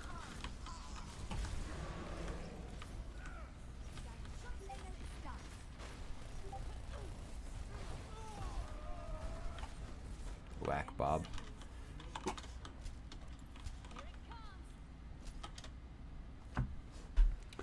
So, Rain used 1, 2, 3 alts. Shock used 1, 2, 3, 4. Okay. But Shock have EMPs, so. Let's look at the setup. Alright. Controlling the high ground, controlling space, off angle. Controlling a flank, off angle. Hard to get denied the hack. So, if someone comes to a contest point, very easy hack. Very hard for the enemy team to break. Right? So, if Hawk. Yeah, if Hawk tries to go contest point, right, Striker can get a much easier hack here because he's isolating himself on the angle, so no one else can really break it easily, okay? But off angle plus high ground control, okay?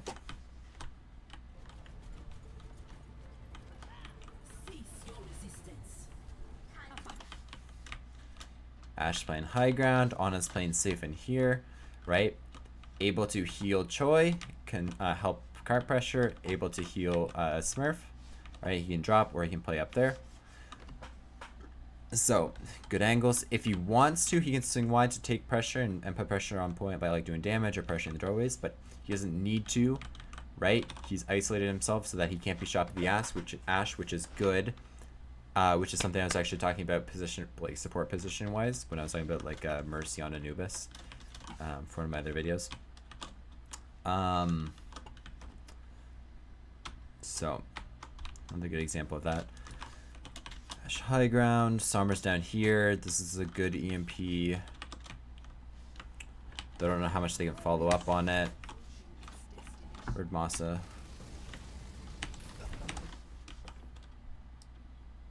Let's watch how Masa comes out.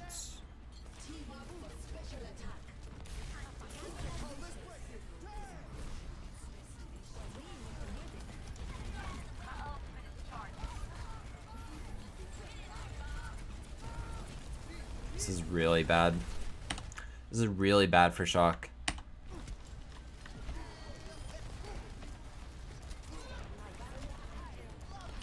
Okay.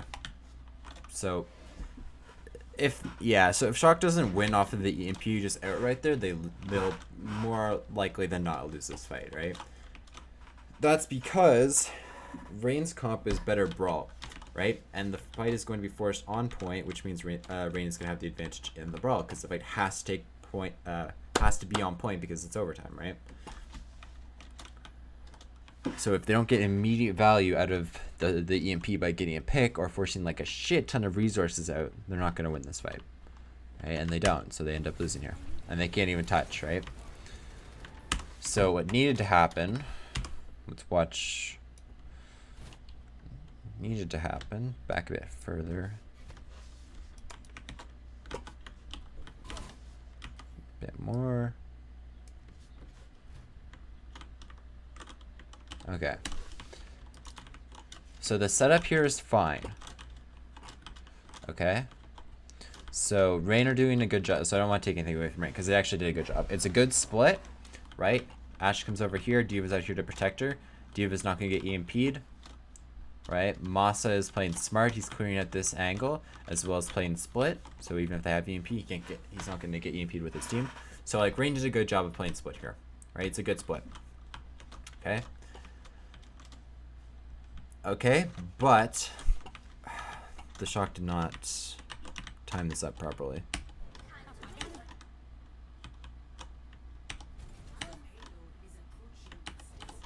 Okay. So it wasn't timed up because first of all, Striker didn't get DM. Okay? So that means he's forced out early and he can't actually follow up on his own EMP. Right? If you force the Sombra out right after EMP, you can essentially turn it into a 5v6 and you can lessen some of the EMP's value, right? Because EMP takes away resources, right? So it's like a temporary loss of resources. But if you force Sombra, that means they have less resources to actually follow up on, right? So you're equalizing it a little bit more. So it's actually really important that Sombra tries to stay in fights when she EMPs. Which is why I don't like you use it when you translocate into EMP. Sometimes you need to, but it means you're more vulnerable and you're not going to get as much value. It's easier to punish you and easier to equalize the value the EMP gets. So, right? So he doesn't get EMP because Choi wasn't, like, timed up properly. Like, Choi should have been, like, boostering, essentially. They wanted to hack Gator, I guess. So maybe they were forced to, like, rush the EMP. But Choi wasn't quite in position because he was out of range, right? Smurf is over here pressuring Lucio, which is fine, but if you're EMPing, you have to commit to someone else. Right, so if you EMP here and you want to pressure Lucio, okay, commit to the Lucio. Like, have Choi come over here, commit to the Lucio. Right, kill him. Right? Ons, where's On? When did Ons use dynamite? Just used it there. Right? So this is good. This is right. So the dynamite's timed up with the EMP, so that is good. Okay. So DPS players are on the same boat. What's Twilight doing? Why doesn't Twilight have nade? He really should have nade here.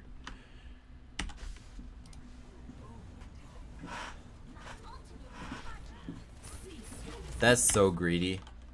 That is like so fucking greedy. Okay. So Twilight throws nade there so that he can get nano essentially. But because he threw nade, now he's not timed up with his team, so now he can't contribute to this EMP as much as he could, right? Because if he had nade, easy nade onto the EMP, right? Then he gets nano from that anyway. So it's really greedy, right? I think that's really bad. If he hits nade, that's no problem, but it's so risky. If he hits nade, maybe they can engage earlier off of it. And maybe that's what they were thinking. Gets nade plus they engage earlier. But fucking still, like that's... Oof.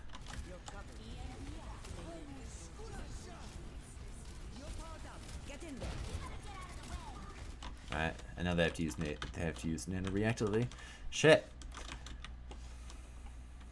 Right, so the timing was off.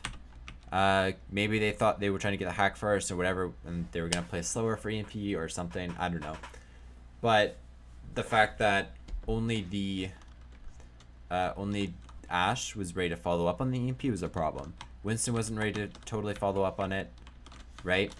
Pressuring the Lucio, actually, we'll talk about this in a second. Like, he wasn't ready to time up his pressure. Didn't need to be on the Orisa. He did not need to be on the Orisa to be ready for this.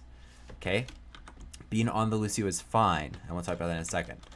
But he still wasn't ready. D.Va wasn't ready. Twilight used need early, so now he can't follow up on it as much, right? So there's like some timing issues. Okay. Now we'll talk about Smurf, why Smurf can actually pressure the Lucio here, and it's actually fine. Okay. So Smurf can pressure Lucio because Lucio has beat. They want an EMP. Lucio's playing split. What does Winston do? He fucking bubbles beats, and no one gets it. They can win off EMP, right? So this is smart. And he tries it. He fucks it up though. Right.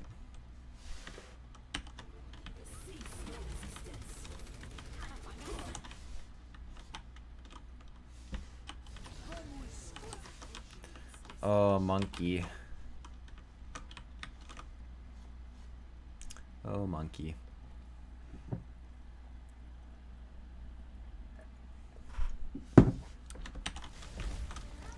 So, that's what Smurf was trying to do. Fucked it up, though.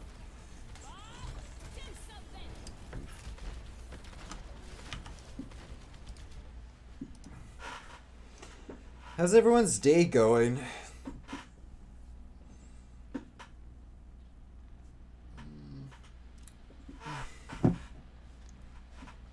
Everyone having a good day?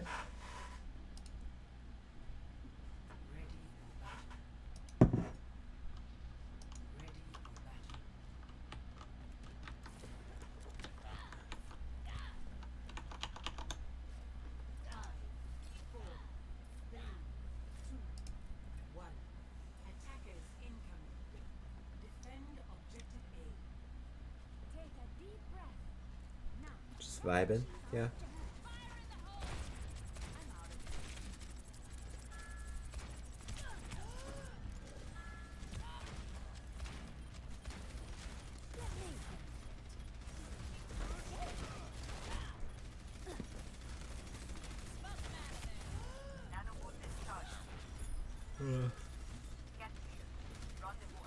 So they're playing like the double shield brawl. Like how the Sig is always adjusting to the Ashe, like that's his main threat, so he's always gonna do that. Yeah, I swear I'm gonna try to stream earlier for my EU people. I swear I'm gonna try. When school starts up, I don't know. I'll try. So I will do my best, I promise. Adjusting Sig shield. Ugh.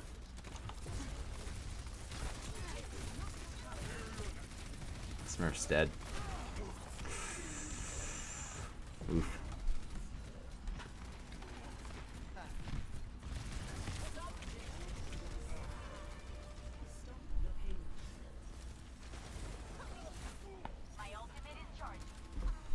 I want to watch Twilight a bit more.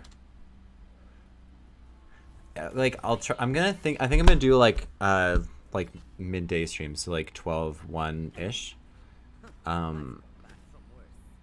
Maybe on like weekends, so maybe do like one Friday or Saturday or something. That way you people can watch. It's early in the day, have more energy, should be free for more people, so it should be like more available. Like people are doing less.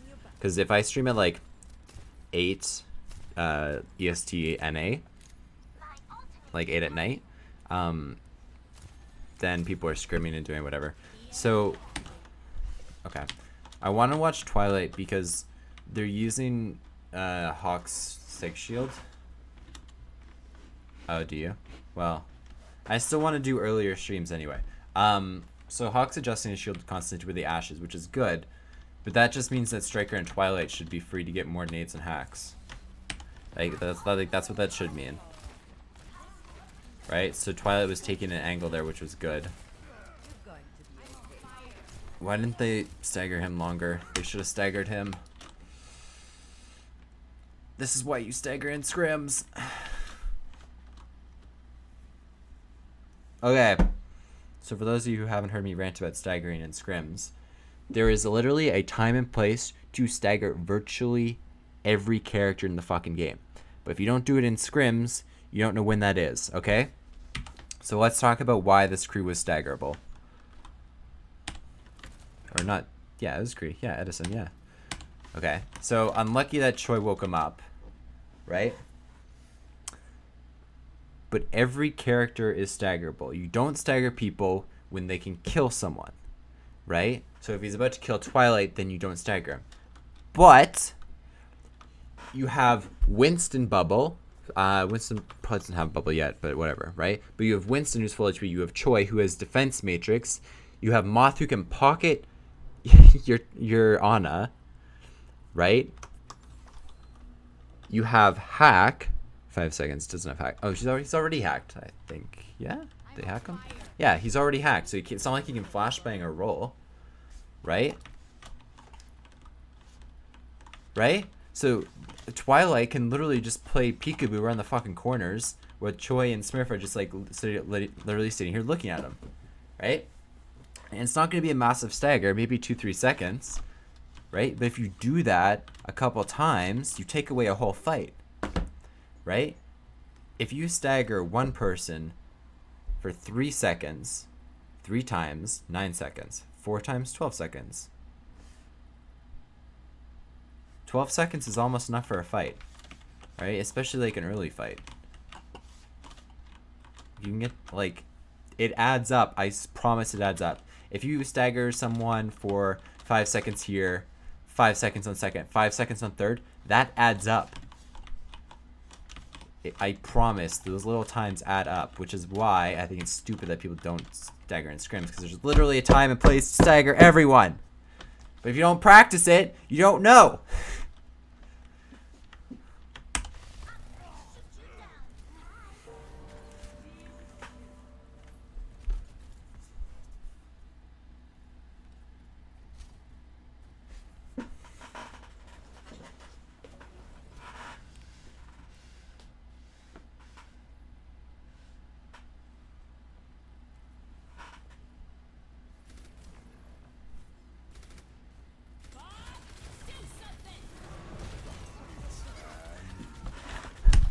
Okay, look, you can have your own opinion on it, and you cannot stagger in scrims.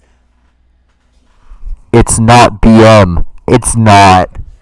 It's a skill to practice.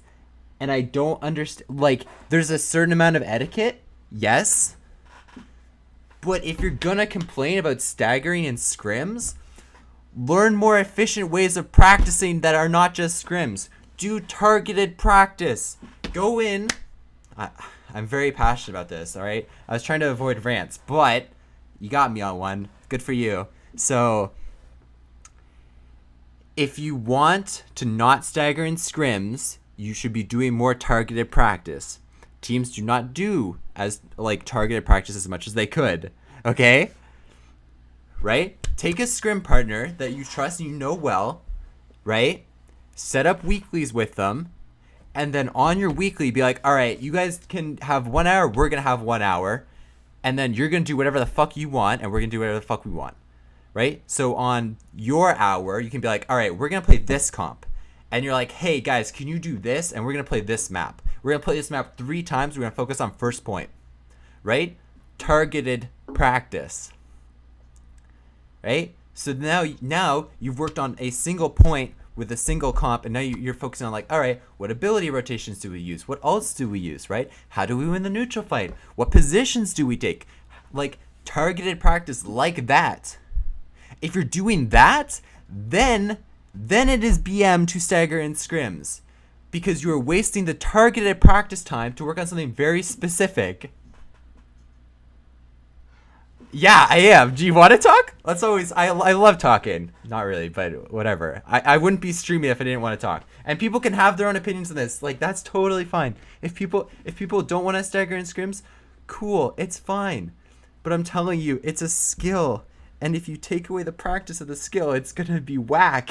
It's not gonna be beneficial. And you can see it in a fucking owl game because they could have staggered the Kree. But you wouldn't normally stagger the Kree because he's not like an obvious stagger target. But you can literally stagger anyone under the right circumstances.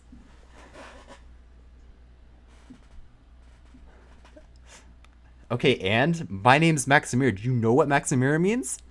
Thank you for talking. But do you know what Maximira means? For those of you who don't, Maximira is essentially a drawer in IKEA. Right? So if you haven't heard me tell this story about like how I got my name, it was the summer that Pokemon Go came out, right? And I got it a couple days early because I created an American account because it didn't come out quite yet in Canada. So I got an American account, and I was wandering around. I was like pacing around my house, like, what am I gonna name my account? And I tried some of my more normal stuff that was taken. I wanted something that I was gonna use a little bit longer and whatever. IKEA, yeah. That I could hold on to and actually I could use through other accounts, right? So I'm wandering around my house, and my family is always renovating. Like you can't see it here, but if like I was downstairs, man, like there's always a hole in something because we're always renovating something. Anyway, so at that point we were renovating our kitchen, and we had a bunch of we just installed a bunch of stuff, a bunch of new cupboards and whatever. So I'm walking around. I go to like one of our tables, and I pick up this thing, and I'm like, oh, and I like start flipping through it, and it's an IKEA like manual or instruction, like something like that, right? And I'm flipping through it, I'm like, oh, this looks interesting, and I find Maximera, and I'm like, let's try that, and it worked, and no one took it, and I've rolled with it ever since. That's how I got my name.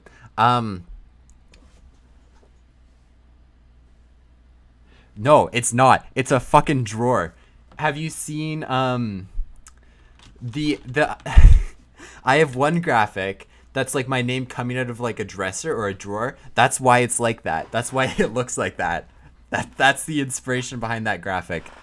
Anyway, yeah, if you're gonna stagger in scrims, if it's just a normal scrim, then stagger. If it's very specific targeted practice and it's like I know it works out because I am a genius. Maximize, I am smart. But like it's BM if it's very specific targeted practice, right? Because you're working on alt rotations or neutral fights or like off angles or pushing through chokes or like a specific like 1 point on one map, right? Then it's BM, right? Because you're trying to work on something very specific. In the general sense of scrims that 99% of people do, it's not BM. Because teams do not have that kind of focus on a target.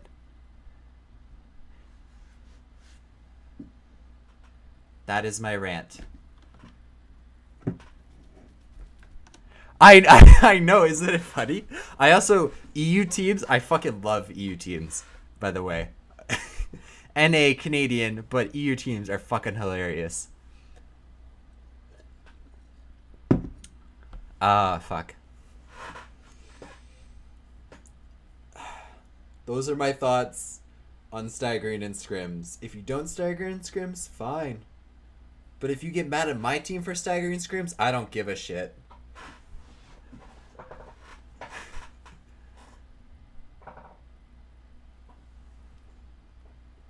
No, if you don't, like, look, if your coaches or your managers or you as players don't want to stagger in scrims, that's fine. But like, you should at least understand the argument that I'm saying, right? The targeted practice is not the norm, right? People are just like rolling through maps. They're just trying to get their reps in. It's not the same.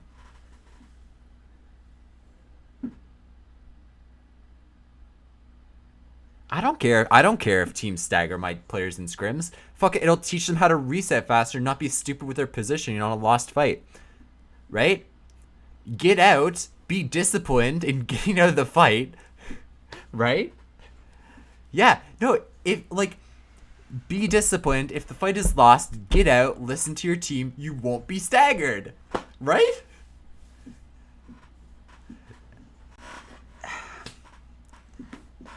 Right? Like, even that is, like, good practice. Practice not getting staggered, right?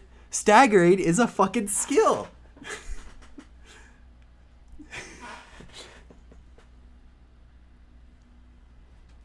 I've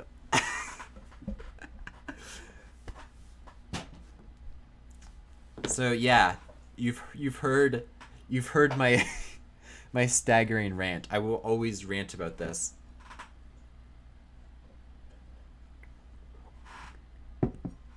Right? And there's like certain oof. Nice. And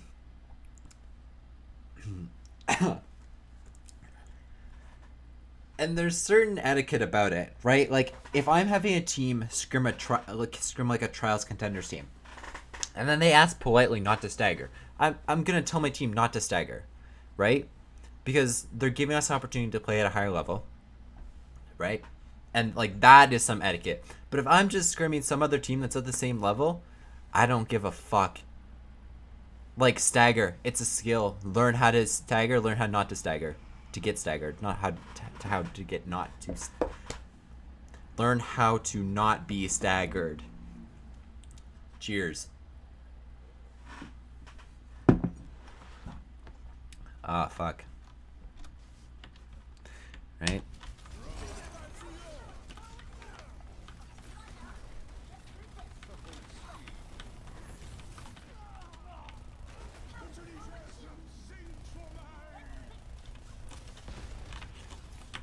It's a really messy fight.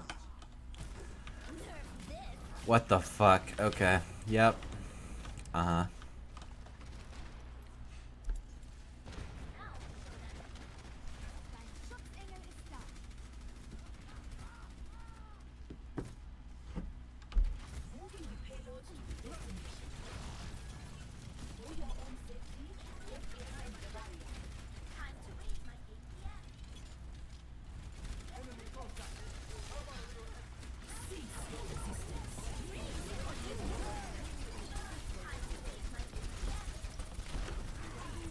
Look how Gator protected his bongo to get away from ranting stuff and some educational things. Shield one way, right?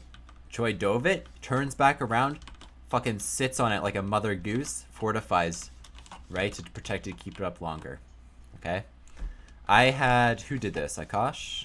I don't know, Akash or someone did it. Really fucking annoying. They would like sit on it and then they'd like turn their head and like look down. So you couldn't kill them and then like squat on it. So you couldn't kill Bongo and then you couldn't kill the Orisa. It was really fucking obnoxious. It made it so difficult and the Bongos were so effective. Because you'd focus the Bongo but you just couldn't kill it and you couldn't kill the Orisa either. And, oh, it was so annoying.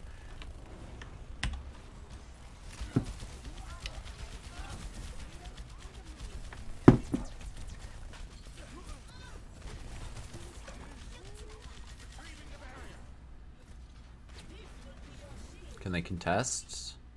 No, they're not going to be able to. Trace should go back and swap to Diva.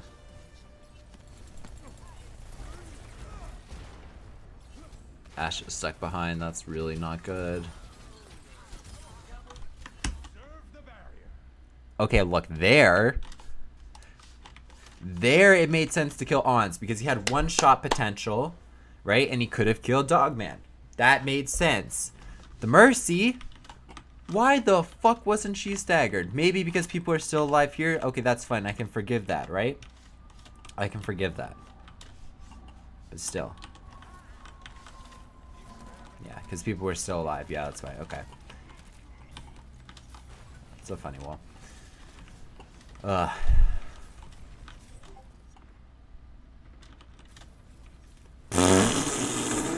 Mav. Oh my god.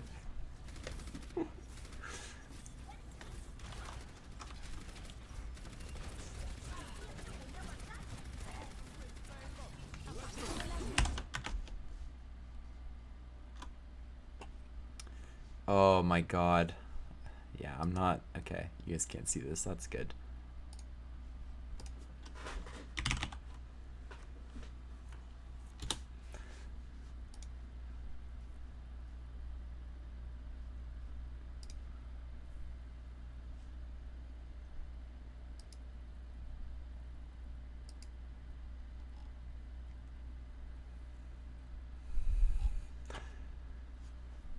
Eric, I don't know how long ago you sent that message. I had to like approve it because you said fucking. It's on like the default like fucking bad words list or something stupid. But yeah, like people don't know how to reset. Like they just don't, right? So like the idea that you just don't stagger in scrims just is like a bad habit, right? It's a bad habit to be in.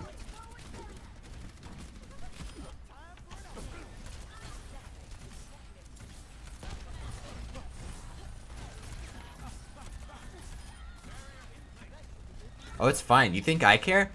You think I give a fuck?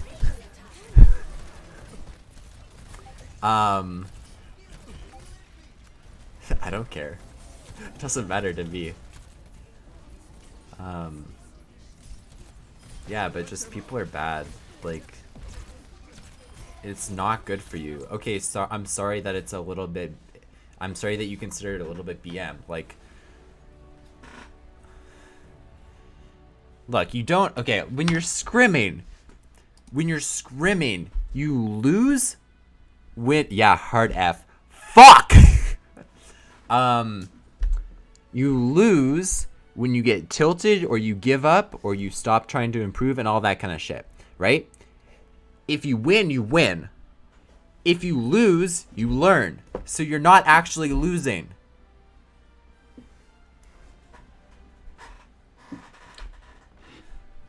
Right? And you should be playing the game for like the love of playing the game as well. Right? If you're playing the game because I'm gonna get rich and I'm gonna go fucking play an Overwatch League and I'm gonna be so good. Like, if you're one of those people, fuck off. You shouldn't be here. You're not gonna get to Overwatch League, right? Because you're not gonna be willing to put the blood, sweat, and tears into actually getting like into Overwatch League, right? Because it takes love in order to get there, right? You have to love the game enough to sacrifice other parts of your life. Right? And that's shitty, and that's not how I want the environment to be. I want balance, and I want people to learn about that, so I teach about that as well. But you should love the game. Right? Anyway. How do I find YouTube versus Twitch? I don't know. I'm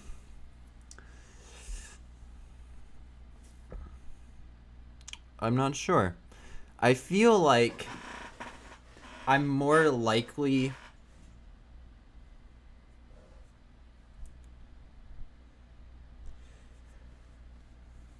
I'm more likely to make money off of Twitch right away because I have people who I'm just going to get like because Twitch pays you at $100 increments, right? So I've already gotten one of those. And it'll take me a while to get another one, but I feel like I'll get that back before I get like a YouTube one. But that's short term, right?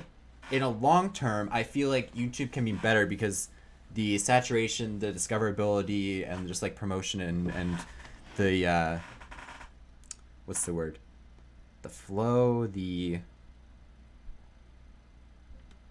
I guess the flow of people through YouTube is more, therefore leading to more discoverability and and there's less saturation problems, and like the analytics and stuff on YouTube is better, I think. So in a long term, I think it makes more sense to grow a brand on YouTube as a whole and then transition over to Twitch as like a thing. Starting on Twitch and trying to build a brand from Twitch is stupid, quite frankly. Because there's so many small streamers, like less than 10 people, and it's like super saturated. And it's very hard to get discovered, right? But if you have a channel on YouTube and you get viewers, and then let's say have like 5,000 subs on YouTube, right? And then I transition over to Twitch, I'm going to have an audience, right? But if I just start on Twitch, I'm not going to get like 5,000 followers right away. I think I have like 160 or something, and I've been on and off streaming for a little while now, technically, right? And I don't put a lot of effort into like promoting myself and doing whatever. Like I post on my servers, occasionally post on Twitter, right? Like I don't do a lot in terms of promoting. Like I could do more and I could make myself bigger, but it's not. But like being a content creator prior to my point right now is not something that I really want to do, right? I don't mind doing content creation, helping people learn and like making people laugh or whatever. Like that's fun, that's great. But it's not like my default setting because I'm not innately a super outgoing person, surprisingly, right? I'm actually a very introverted person, and coaching has helped me become more extroverted when I need to be, right? I'm a very introverted person, but the world doesn't stop for introverts. So I have to be outgoing, and that's one of the reasons why I coach, right? So, anyway, whatever.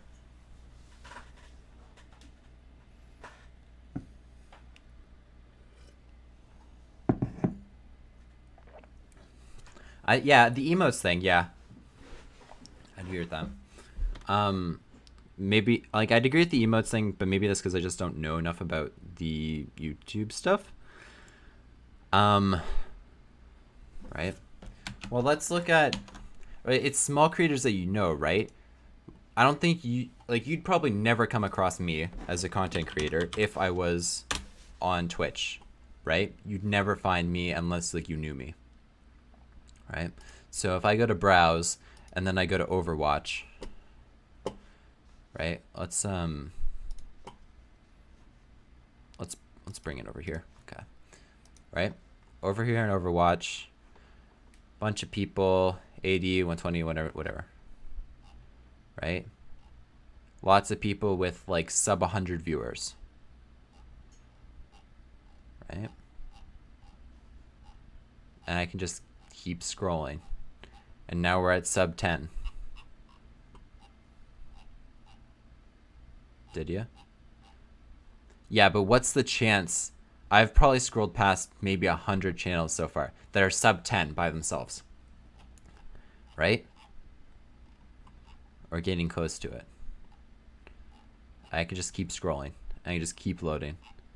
Right? But what's the chance you pick the one person and then you stay with them? Right? I can just keep going. Look how many like 2s and 1s there are. Right? You see the point? If I do stuff on YouTube, I can cater the thumbnail and right, look at all the ones. I can cater the thumbnail and the title and whatever to get more attention, right? Through like recommended channels. If we look at the recommended channels on here, I don't find that super useful. Right? Yeah, but still, like, what's the chance out of all these channels, right, that you're gonna click on mine specifically? Well, no, that's the thing. How awkward is it to try to talk to yourself, to one person, right? Yeah, some of these people are gonna be awkward, right? But if I only have 1 or 2 viewers, I'm gonna be awkward too. Right? Especially if they're not super thrilling. Like if they're not talking to me, then I've got nothing to go off of. Right? It's much easier when I have like 5 to 10 because yeah, you wouldn't go, but yeah, we'll talk about that in a second, right? But fuck, broke my line of thought. Shit, what was I going to say?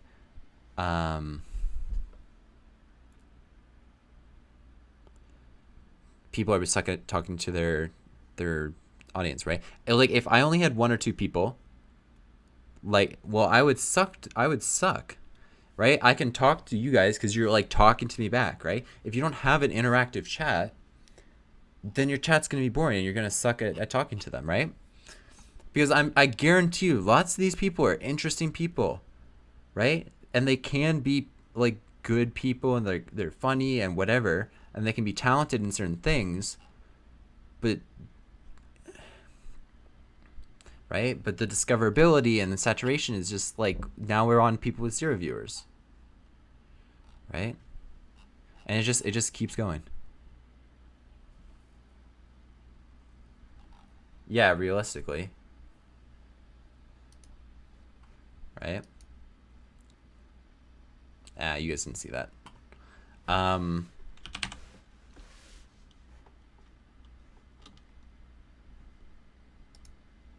Let me just turn this off so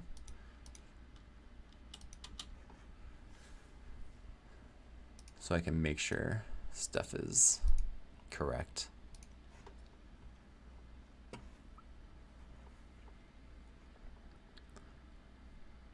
Like, I'm pretty sure you could look at the stats. I think there's more traffic through the gaming section alone on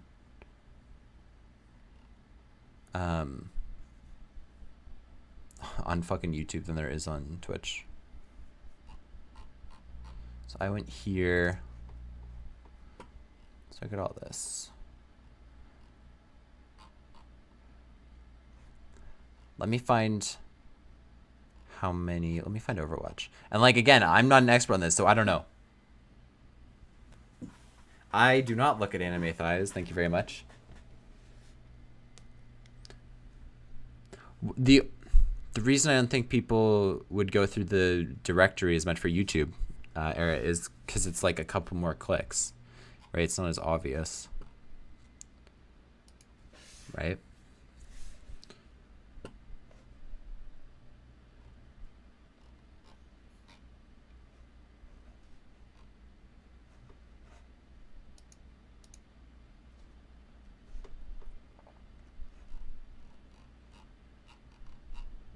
But let's look at, yeah, hold up 1 second. I'll get to it.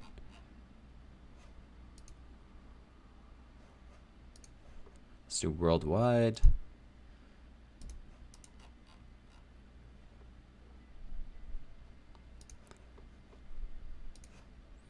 Right? And like, I'm not one way or the other. Like, I'm testing out YouTube, so I don't know. Like, I'm not an expert on this. I'm figuring this shit out. I'm trying things. You heard anime. Right? This is worldwide for Overwatch. 6, 12, 15. 15 channels. As opposed to the hundreds and hundreds on Twitch. Right?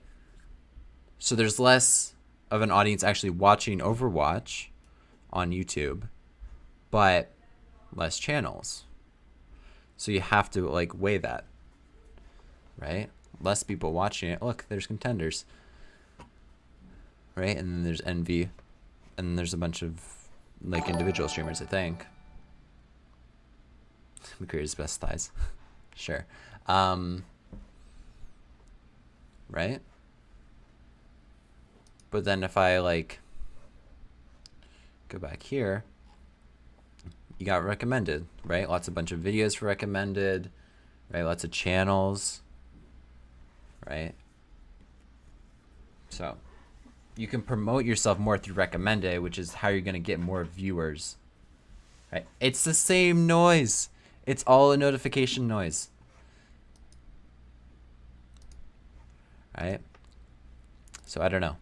I'm just testing things, see how they work and whatever. If I feel like YouTube is better, then that's what I'll stream on. Maybe I'll just end up streaming on both, because that's probably what will happen at some point.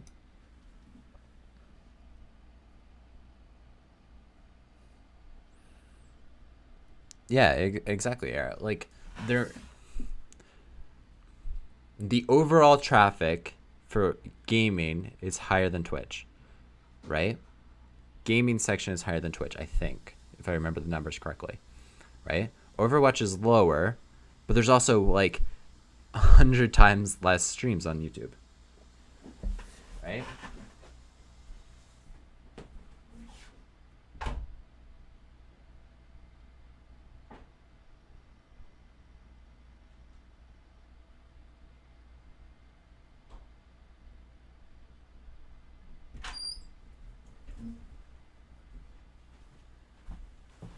But there's 100 less people, 100 times less channels, right? So saturation is different. Right? So that's something you have to take into account. Because I feel like I can get more viewers by doing like because I can pander to the system, right? I can use the algorithm to have more viewers on like videos and then draw those viewers into a stream, potentially, right? So I feel like there's a more direct way that I can influence who I can get on my channel and who I can get to, whereas Twitch, it just feels like, oh, whoever has the most viewers, right? Like it's pandering to very specific people, like the people who already bring in a lot of the traffic, right? So I don't know. Like that's what it looks like to me. But obviously lots of people are on Twitch and like that's where a lot of the gaming culture is, right? But there's opportunity on YouTube. For me, I don't know. For me, I don't know if there is. That's why I'm trying this, right? And that's why I'm putting out a couple more videos and like trying to do more things there, right? But whatever, right? We'll see. I don't know. Might just end up doing both, right? Like hell, you can stream to 2 platforms at the same time. You need to pay for a thing, right? But or I could just like alternate whatever I'm feeling like, right? I don't think you need to be like attached to one or the other. It's not a fucking turf war. I don't know. Maybe I'm wrong. I'm not an expert on this stuff. I'm just doing my research and trying to figure it out.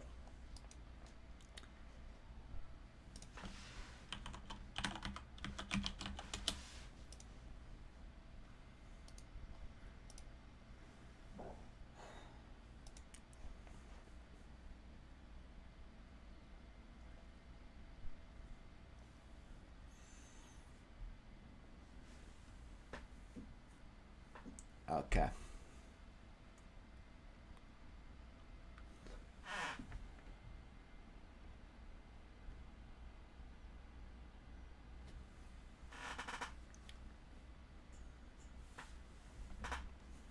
Like I definitely feel like the emotes, because I have to look into the emotes. Like if I can bring, like if I can have like Era, if I can bring like the sleepy emote that you made for me, like if I can bring that over, then I think that makes a lot of sense, right? But emotes do a big thing. Also like the channel points. I don't know if there's a thing like that in YouTube, because I feel like that's kind of interesting, right? Things like that promote interaction with your fan base, right? Or the people who are watching, your viewers. So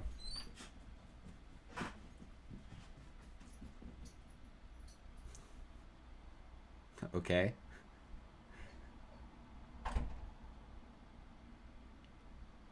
I don't know if they are. I have to look into it. I'll probably look into it like later tonight after stream.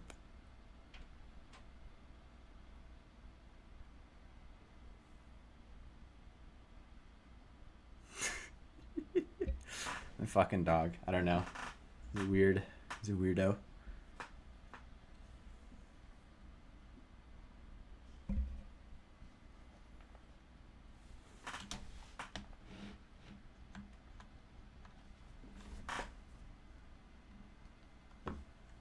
Okay. I think I'm gonna take a break and shut off the stream now. So if anyone has any like questions or things they want me to talk about really quick, before I go take a break before scrims and stuff, please let me know. Okay. And I'll just leave some extra time since the delay thing is still going on, but I've been streaming for 2 hours, so I want to get a break in, eat some food.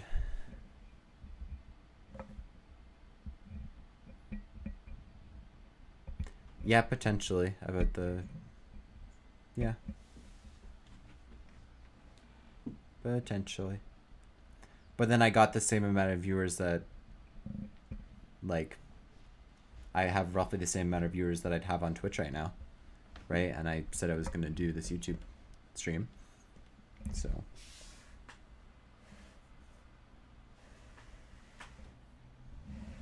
Thank you. Thank you for supporting. Thank you for being here. Yeah, again, if people like have questions or whatever. Just a little self promo before we end off, and as making sure no one else has any questions, things I want to talk about. You know, if you're not following my YouTube, you should do that. I'm trying to put out some more videos at different ranks. for help people. So if that's something you're interested in, you can hit the subscribe button and hit the bell. You can also go to my Twitch. It's just Maximera. It should be linked. I don't know if, yeah. I guess I should probably be putting that in my description for my videos. I think I did on my other one, but I don't think I put it on here. But you can message me on Twitter if you have questions, or on Discord, Maximera Overwatch or OW on Twitter. I have a coaching server. You can just DM me if you want the link to that, if you're not already in it. What's this question?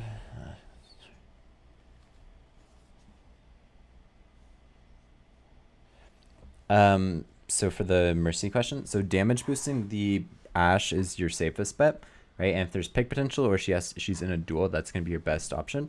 If you're